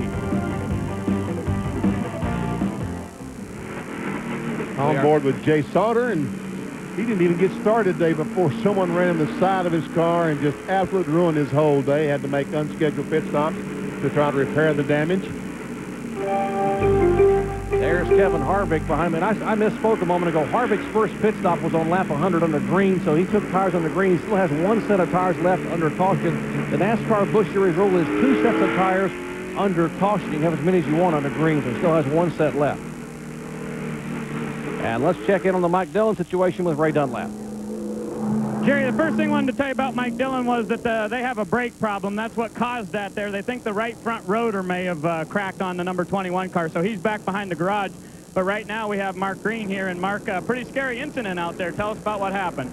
Well, Ray, I was going by tires there on the outside, and I must have got out a little quick on him or whatever, because I thought he'd give me some room.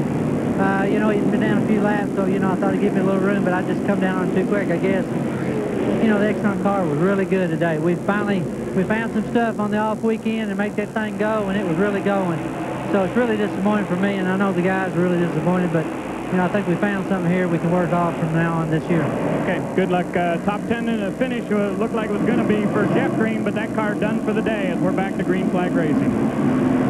Tough break for Mark Green. Had one of his best runs of the year, but as he said, they found something. Maybe we'll have some good runs on a Mark Green in the next few events coming up. Ron Hornaday is our leader, looking for his first Busch Series win ever. He's a rookie in Busch competition.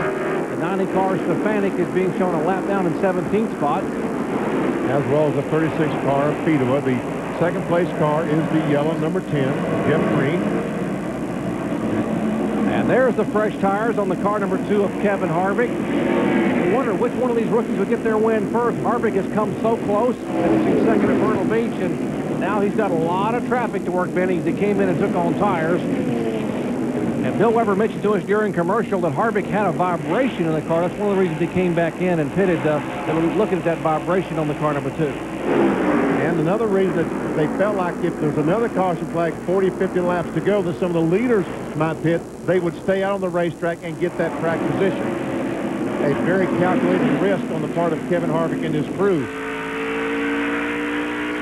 Jay Sauter looking at the back of Justin Labonte's car. 19-year-old Justin Labonte driving the Slim Jim Chevrolet owned by his dad Terry and crew chief by his grandfather Bob Labonte. There is Jay Sauter making the pass.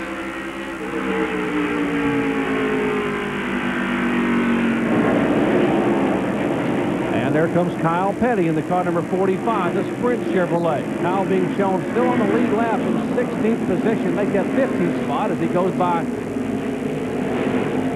the car number 44 of Justin Labonte. Justin having a good run, staying on the lead lap in the top 15. There's P.J. Jones in the yellow Freight Chevrolet. Check out our Circuit City telemetry. Right along with P.J. Jones, we see he was accelerated. What kind of miles per hour he was down the front stretch? He backs off 136. Goes through that corner about 125. Up to 134. He'll go through this corner about 104, 105 miles per hour. Now down the long back stretch. The kind of speed he gets on the. This should be the most speed we'll see anywhere around the racetrack. Just about 139, and down to 96 miles per hour through that tough turn 4 here at Nazareth Speedway. Wow. 140 miles an hour having a turn left on 6 degrees of banking. Now that's essentially flat. That's what the drivers are talking about. There is 6 degrees banking, but it feels like it's 6 degrees the other way. Almost like it's off camera. There's Bobby Hillman in the car number 8. Bobby, a former winner here in Busch competition, driving the Kleenex Chevrolet.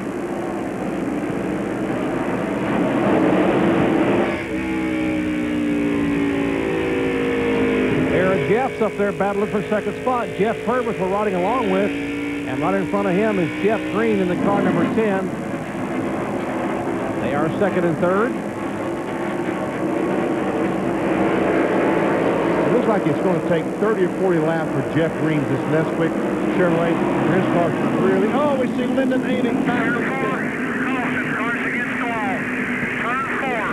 Cars against the wall in 4. Lyndon quickly gets his car going again, but left rear tire is flat. Some pretty heavy damage to the PowerTel Chevrolet. Too bad. And that will bring out caution for the 6th time today. Mitsubishi PowerTel Chevy of Lyndon Amick, former Goodies Dash Series champion, brings it out on lap 135. If we can show you what happened a moment ago to Amick between turns 4 and 5. There we see a car. Randy LaJoy just drives down in there and gets on the inside of Lyndon Amick, and that was the battle for the position.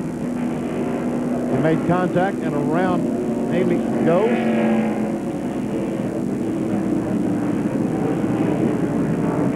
Yeah, they were battling for 9th spot. You saw the contact there, and Lyndon Amick unfortunately goes up across and smacks that outside wall pretty heavy with the left rear of his Chevrolet. He'll bring it down, and Ricky Pearson and company will try to pull it out, but we are under yellow for the 6th time today, as we have less than 75 laps remaining here in the Econo Lodge 200. Back with more live action in just a moment. Back at Nazareth Speedway under caution for the 6th time today, and a number of cars deciding to come down pit road, get some fresh tires. The 34 car, David Green, is in front of Ray Dunlap. Well, Jerry, this is a calculated move on the team's part because David currently running in 18th position. He's just 1 lap down now, so he figures come in, get the tires now, get back out there, and if there's a caution with, say, 25 or 30 to go, they're betting that Jeff Green and the rest of the leaders come down pit road. That may leave them with excellent track position. Most of these cars pitting here were a lap down. You see Mike McLaughlin there coming back from the racetrack. He had brake problems a little while ago, had gone behind the wall in the dual pump Chevrolet. They have gotten that car repaired. He's back out. You see David Green going by.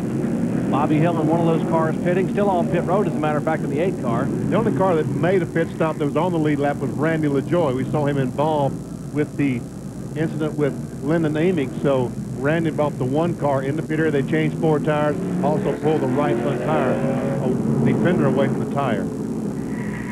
And we mentioned that Dick Trickle back on the racetrack in the Snyder Trucking Chevrolet. Coming up tonight, 11 o'clock Eastern Time, Whit Watson will recap all the racing action. Our Busch highlights from Nazareth, kart highlights from the Molson Indy in Toronto.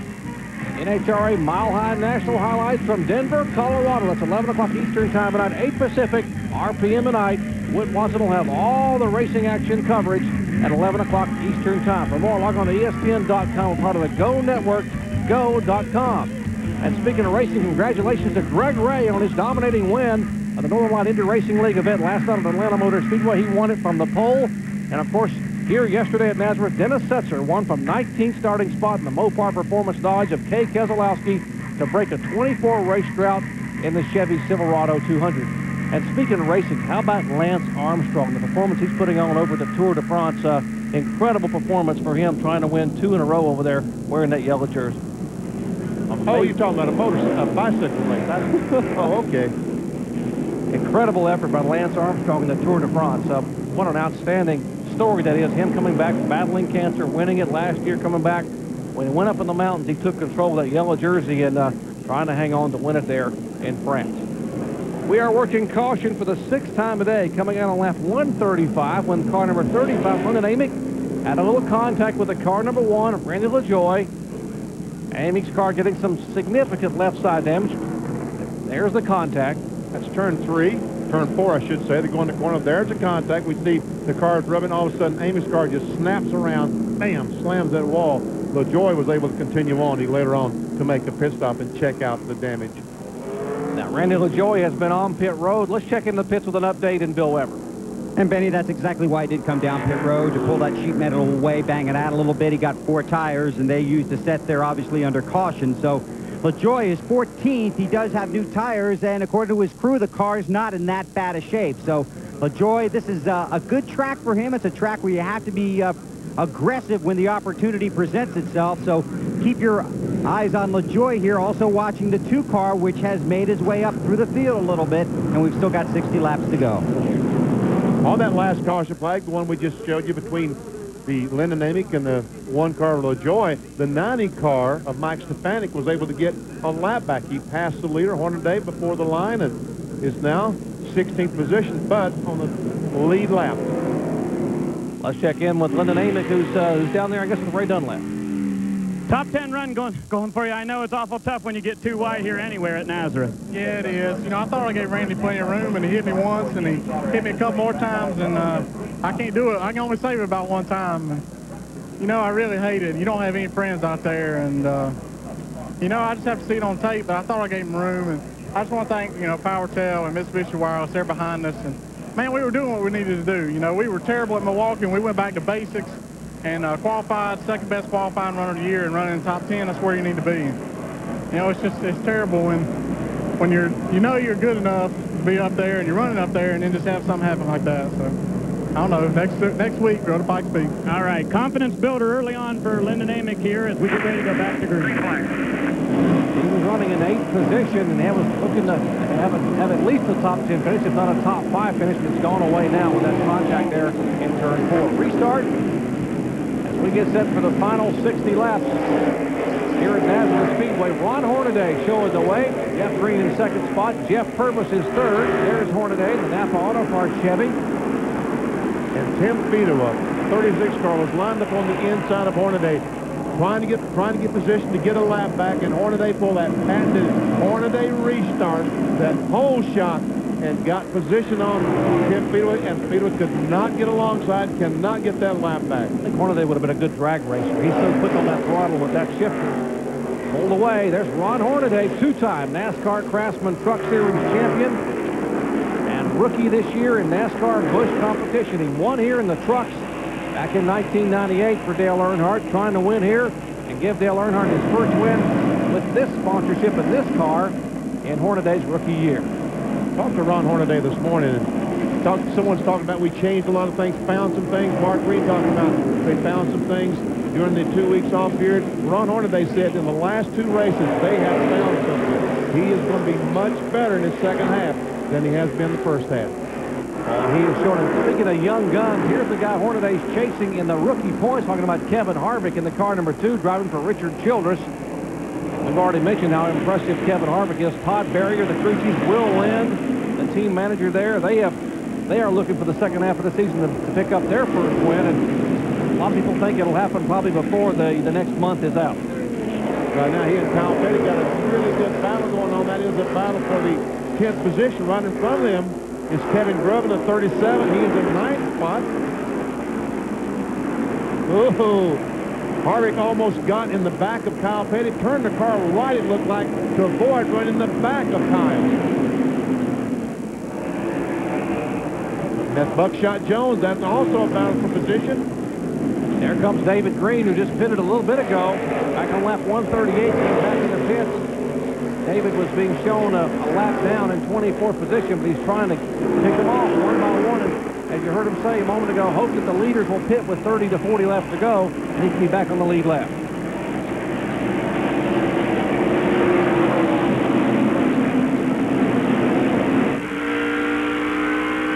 This is Jay Sauter, the Quality Farms Chevrolet, damaged on the very first lap of the race.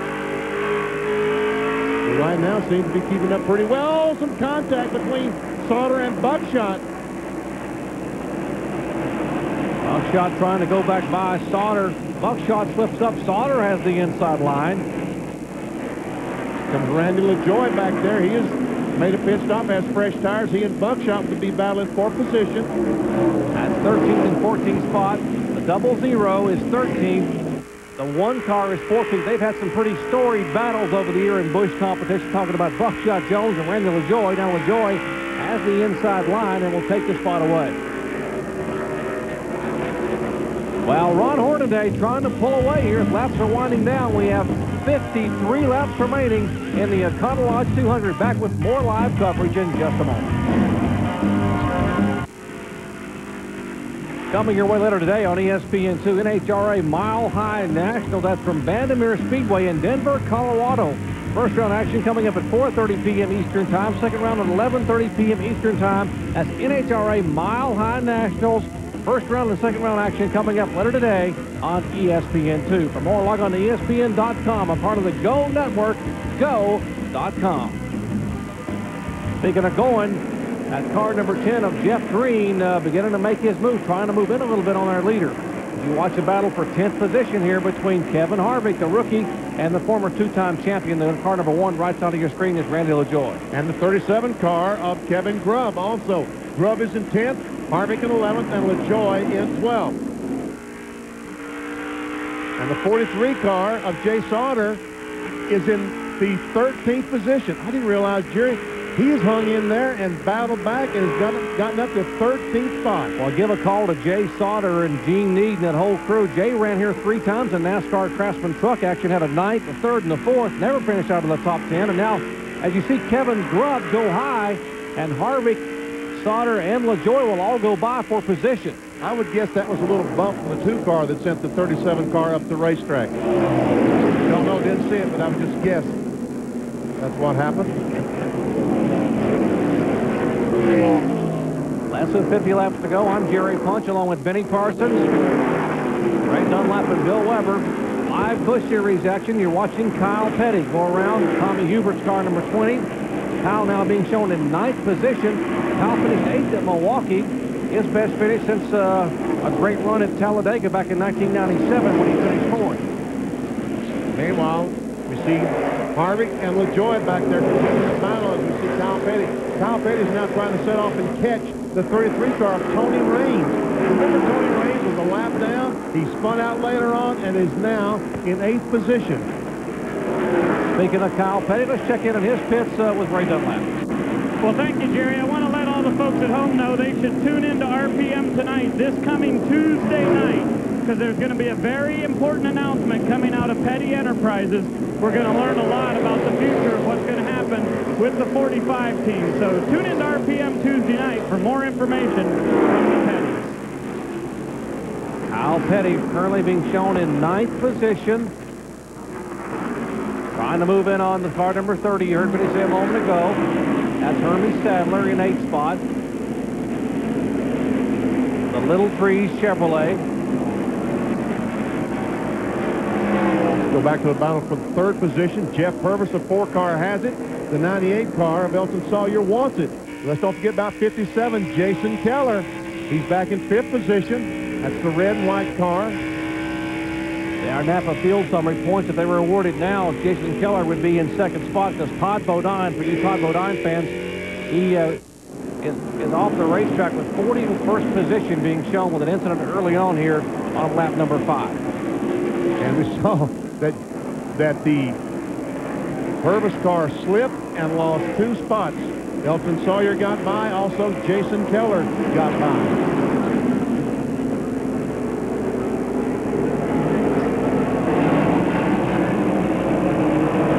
John Preston, the Meredith Ruart car number 12, is on the inside. Busch North Series competitor. You see Keller going by, and now Purvis. There is Elton Sawyer, the 98 car in 3rd spot. Keller is 4th, Purvis 5th. 6th spot is the car number 27, Casey Atwood. Good run for the 19-year-old.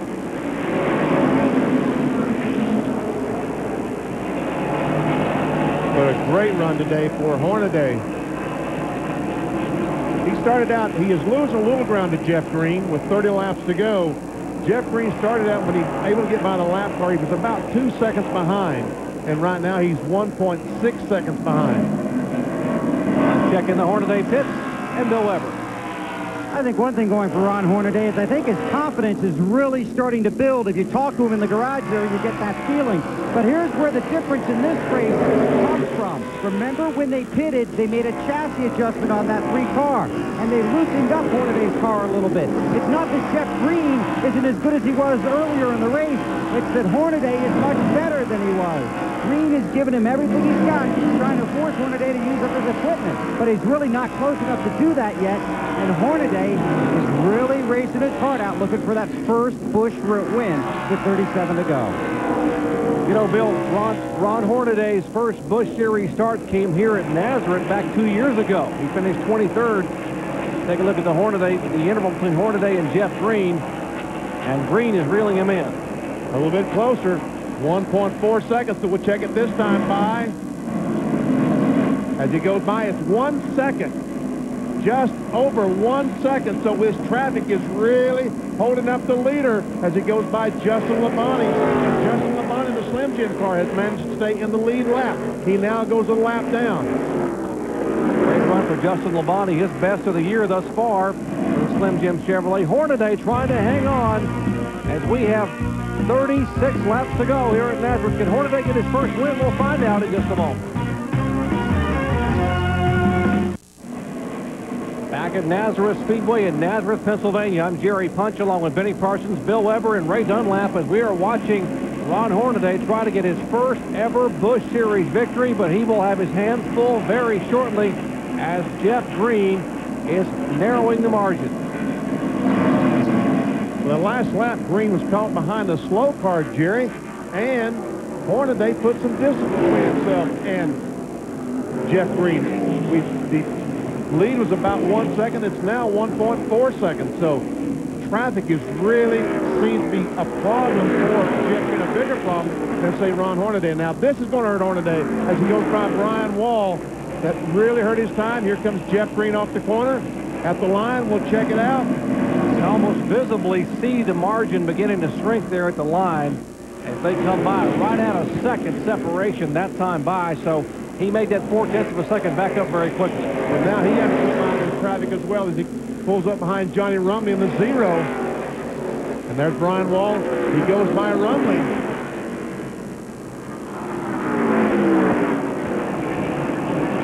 He catches a break here if Brian Wall does not come down the racetrack. And he did, so that hurt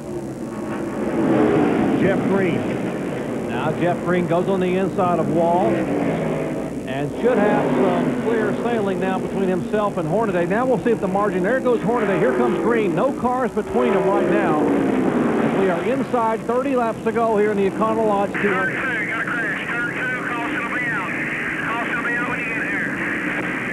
Austin Cameron, heavy contact over in the wall. Car backed in against the concrete there. Well, not too heavy. It looked from that angle like he might have shoved it in quite a bit. Spun around and just bumped the wall with the left side and has some damage on the right side as well in the channel lock chassis. There we see Tim Fedewa going in the corner right behind Austin Cameron.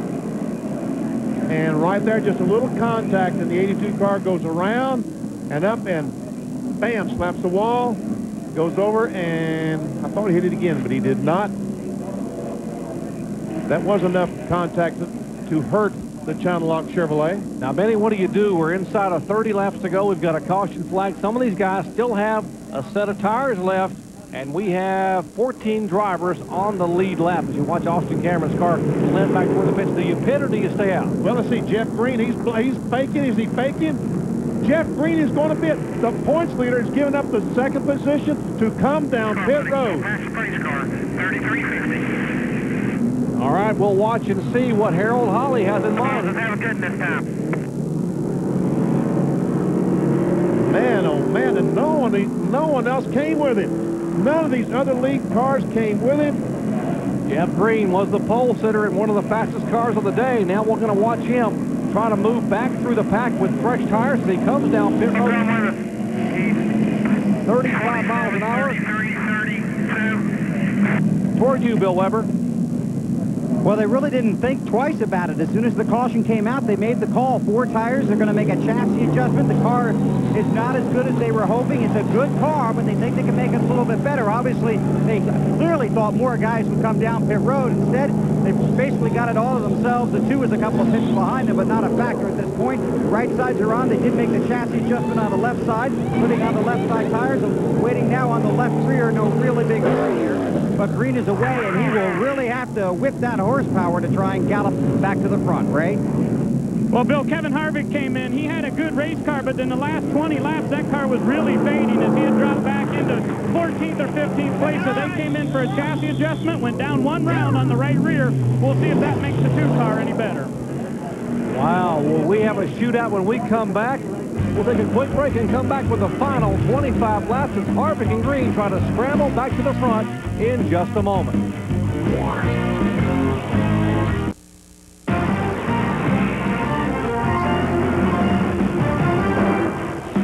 Exciting ESPN Busch Series action coming your way under sunny skies here in eastern Pennsylvania at Nazareth Speedway. I'm Jerry Punch along with Benny Parsons, Bill Weber, and Ray Dunlap. And here's the scoop. Less than 25 laps to go. We've had a caution flag, and Jeff Green and Kevin Harvick have both pitted for fresh tires. Can they catch Ron Hornaday, who's trying to get his first ever Busch Series win? Along with Casey Atwood, Tony Raines, our second place, Elton Sawyer, the Lysol Ford. Let's check in his pits with Ray Dunlap. Well, thanks, Jerry. Elton finished second here back in 1994, but today they brought a brand new drop snout car with them. They tested this car last Tuesday at Lanier Speedway. Elton says it's one of the best cars he's ever driven here. But this morning they made a very serious change. They went up in gear on the rear end because they decided this weather was going to make this track a little bit different than what they had practiced on. Elton says the car is great. I asked Rick Byers, why wouldn't you pit if the 10 car did? He said, I'm not giving up track position. We can beat Hornaday. You saw Ricky Byers a moment ago, the crew chief. Thanks, Ray. There's Ricky Byers, veteran crew chief. Used to work with Richard Childress Racing back when Dale Earnhardt was winning titles in the late 80s and early 90s over there. Moved over to Busch Series, and now a very, very experienced and talented crew chief. Getting set for the restart here on lap 177 of 200. Hornaday, car number 3. Buckshot Jones, a 0-0 down on the inside. Cannot get a lap back. Hornaday gets in front. Buckshot goes very, very wide. As you watch Ron Hornaday go by, I'll tell you that Jeff Green is wedged in some pretty heavy traffic behind the 1 car back in the pack. There's a 0-0 of Buckshot. There's Elton Sawyer, the second place car. Jason Keller, the 57, is the third place car. That's the red and white car on the inside of Buckshot. There's the Porter Cable Pontiac of Jeff Purvis, currently being shown in 5th spot.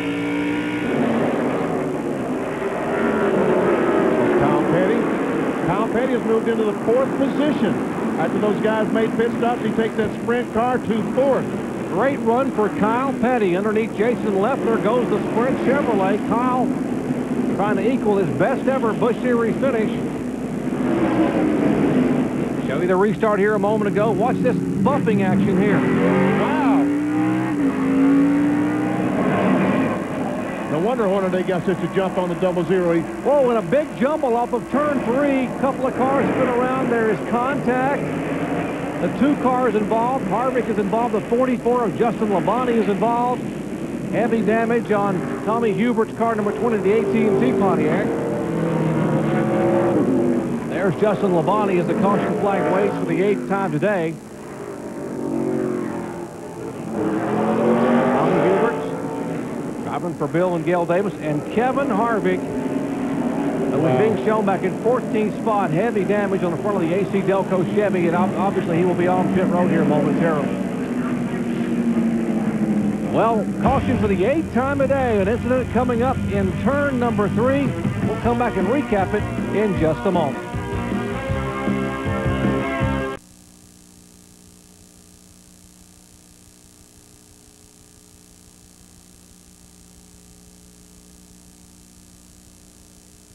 '79 to bring out caution number 8 on the afternoon. Ever see Tony Raines, the 33 car, spinning, and all of a sudden it just becomes chain reaction.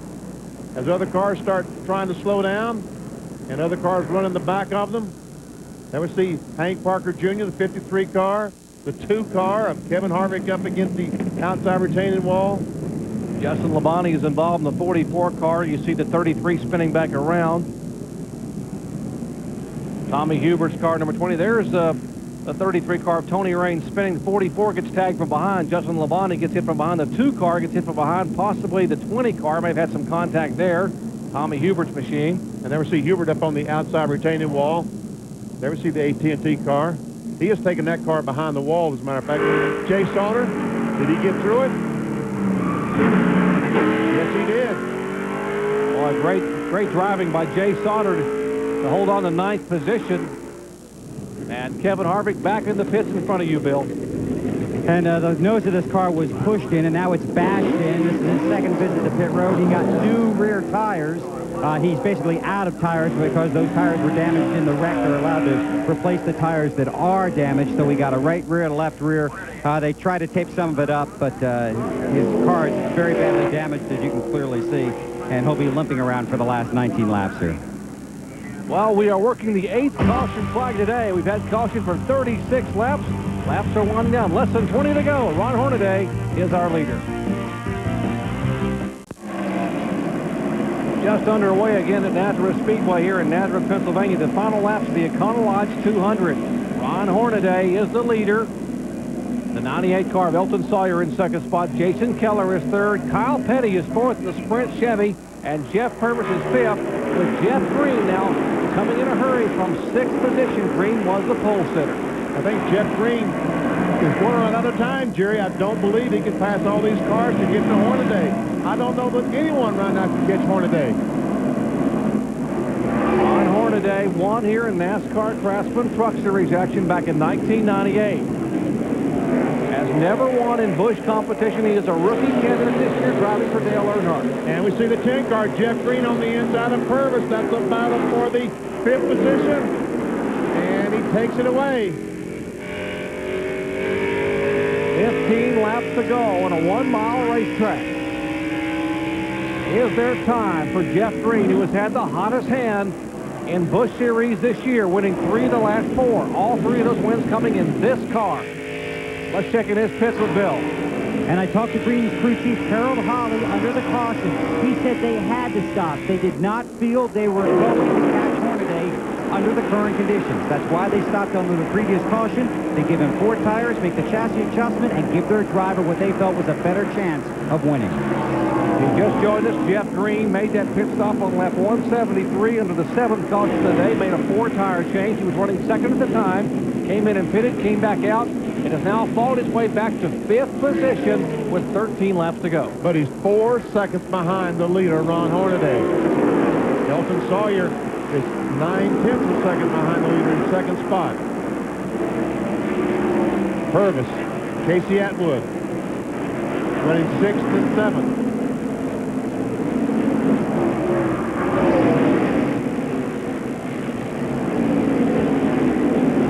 There's Hornaday, the leader. There comes Sawyer. Keller, Kyle Petty. There is Jeff Green in 5th position, the Nesquik Chevy. That's the view from Jeff Purvis's Porter Cable Pontiac in 6th spot. You heard Benny say a moment ago, behind him is Casey Atwood, then LaJoy, then Jay Sauter. There's Casey Atwood in the Castrol car, number 27. Good run for the 19-year-old, right, Ray? Well, it is a very good run, Jerry, but Casey just kind of hanging on out there, hoping to get a top 10 today because he's got a terrible vibration on the right front. He called in just a bit ago and said, I think maybe a wheel weight must have fallen off this thing because it was running great. Now it's vibrating like crazy. So they're just going to be happy if he can finish in the top 10. And right now, Jeff Green has caught Kyle Petty. Never see the yellow car. Petty just moves over. He lets Jeff Green go because he realizes Green has 4 fresh tires. His father has told him that Green has 4 fresh tires. Now Kyle is going to try to protect his position with those other cars that have the same basic tires that he has. Talking about the 4 of Purvis and the 27 of Atwood. Kyle back in 5th position. He knows Purvis is behind him in the 4 car in 6th spot. There comes Atwood in 7th. Getting a good look at the back of the Sprint Chevrolet. Now this is about as far as Jeff Green is going to be able to go without the aid of a caution flag. Right now he's 3 seconds behind the 3rd place car of Jason Keller. What a great run Kyle Petty's had today in that 45. What an outstanding effort for Kyle Petty. Only his 3rd start of the year. He finished 8th at Milwaukee. His best finish since 4th at Talladega back in 1997. And there is the interval. It's fairly stable right now. Hornaday wants this win in the worst way. He is driving the wheels off that Napa Chevrolet.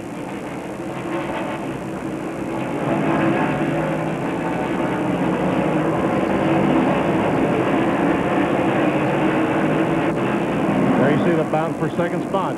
Elton Sawyer, 98. The Lysol car in second. The Excedrin, 57. Jason Keller in third. Jason Keller has won this year. Sawyer has not. That's a battle for second position. Elton Sawyer, Lysol, Ford Taurus. Brad Aiken's own car. Ricky Byers, the crew chief. Finished third twice this year at Myrtle Beach and South Boston in back-to-back Busch Series events, trying to get his best finish of the year. A second-place finish. Would like to get his first win, but doubtful he will catch Ron Hornaday. Excedrin colors. There's the guy they're chasing. The bright yellow and blue, number 3 of Hornaday. They're second and third. The Excedrin colors started to say a moment ago of Jason Keller, hanging on the third spot. And they're losing ground to Ron Hornaday. 5 laps to go. Hornaday just keeps moving away from this second place car of Elton Sawyer.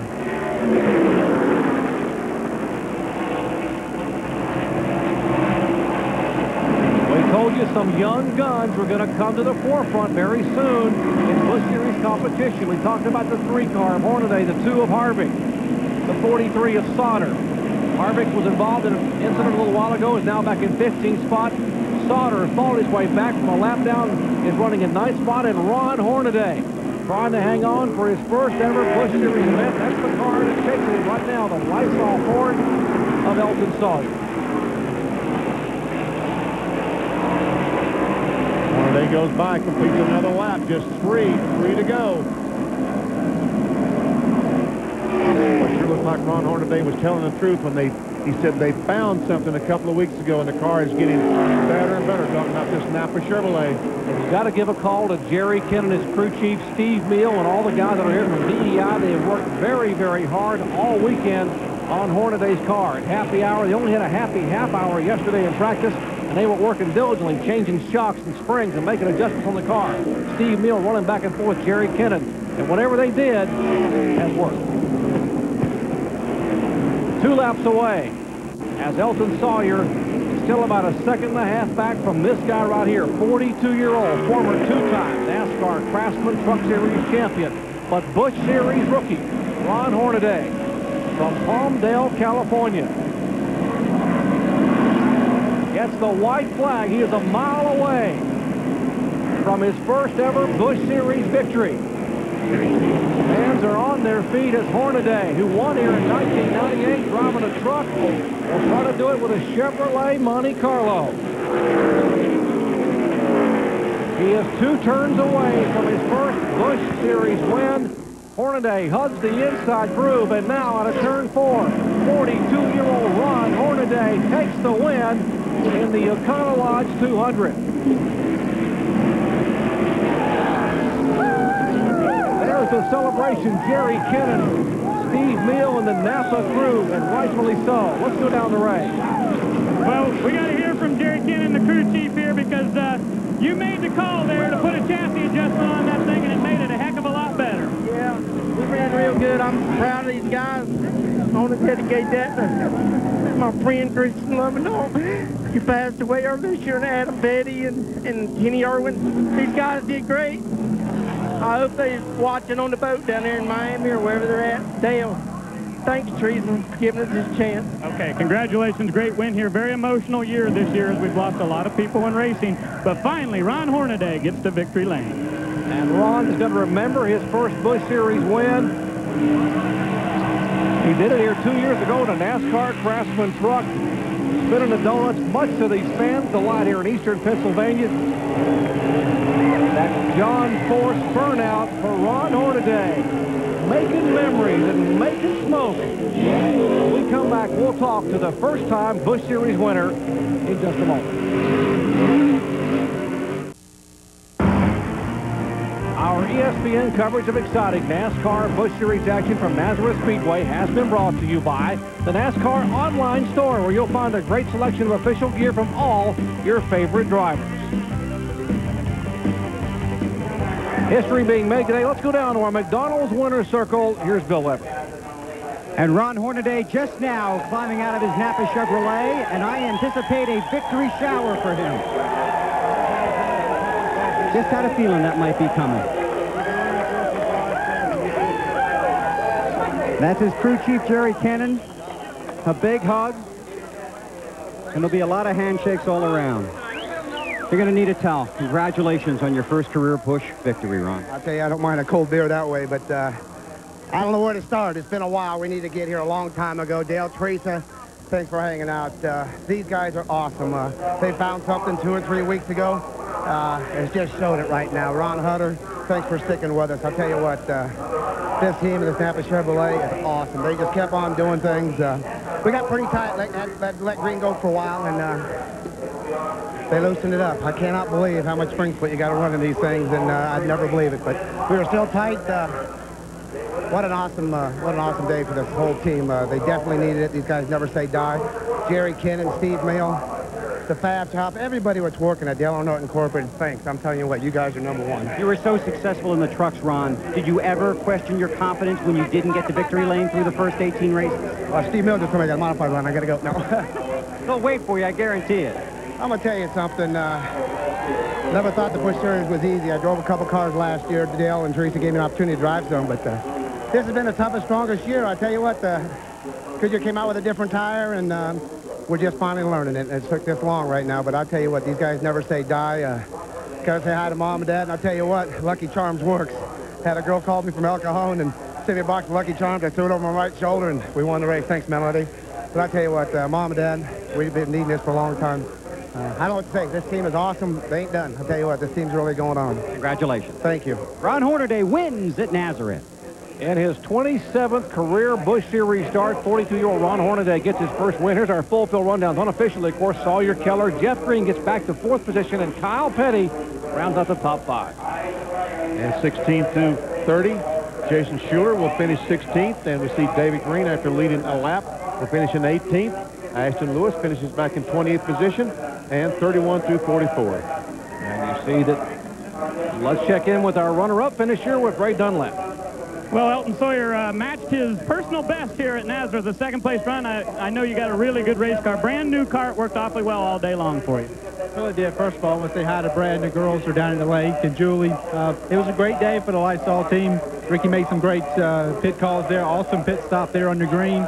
And it is a brand-new race car. I mean, it was good. It just took a few laps for it to get some heat in the tires, and that one restart there. I thought Ron was going. Looked like he had took off. I took off, and I got in the back of him a little bit, messed the front of our car right in the back of his, but just good hard racing. But we don't need to do anything different. Just keep doing what we're doing. We're going to win some races. Good. Nick keeps you right there in the points race. Now back up top to Jerry. Elton Sawyer, his best finish of the year. That team will come on. And the John Ford burnout for first-time Busch Series winner, Ron Hornaday. Back with more in just a moment. Back at Nazareth Speedway, the Econo Lodge 200 is history. Take a look at the updated NASCAR Busch Series point standings. Jeff Green, a commanding 499-point lead over his teammate, Jason Keller. Todd Bodine, being a victim early on, finished back in 40th spot. He slides back to 3rd position in the points. Let's check in once again with Ray Dunlap. Okay, well, Jason Keller, his teammate, stands right here, and his 3rd-place run moves him to 2nd in the points. Great run today all the way around for PPC. I'll tell you what, would you make a change now? You came in for that last pit stop. If you had to do it over, would you change it? No, we wasn't going to be able to beat Ron. That second set of Goodyears we put on and adjustments we made, tried to free my Nesquik Chevy up, but it made it tighter, and he's going to have a hard time getting around him. We could run with him, but pass him would be two different things. And the only way we was going to win this race that I felt like and Harold felt like that was come in and get 4 more Goodyears. Just the bad thing about it, man, you got to fight all those lap cars. This place is so hard to pass. Just run out of time ready to get back up to the front there. Okay, good run today for Jeff Green as he finishes in the 4th place. Now to Bill Weber. And a quick word from Kyle Petty. You finished 5th, but from the reaction down here, you won. No, I tell you what, it was a great day for the Sprint PCS car, and Chris Huzzy made a phenomenal call that got us up front. Like I said, I just had no practice on the racetrack. Like to tore the wall down 100 times. It took me 50 laps to get used to it, and they made a great call. Took a 10th place or 15th place driver in a 1st place car, and we run 5th with it. And I'm just tickled today. I feel it's like I said, Adam came here and run 4th last year, and I always said he had more talent in his little finger than I've got in my whole body, and I guess that shows it. And just to come here and be able to do some of the stuff he done, I'm pretty proud of these guys, and just thank God. Congratulations. Back to Jerry. An emotional finish for Kyle Petty. Well, for Ray Dunlap, Bill Weber, and Benny Parsons, I'm Jerry Punch. Once again, congratulating Ron Hornaday on his very first ever Busch Series win coming today at Nazareth Speedway. This has been a presentation of ESPN, the worldwide leader in sports. For more, log on to ESPN.com, a part of the Go Network, go.com. Up next, Molson Indy Kart FedEx Championship Series action. So long from Nazareth.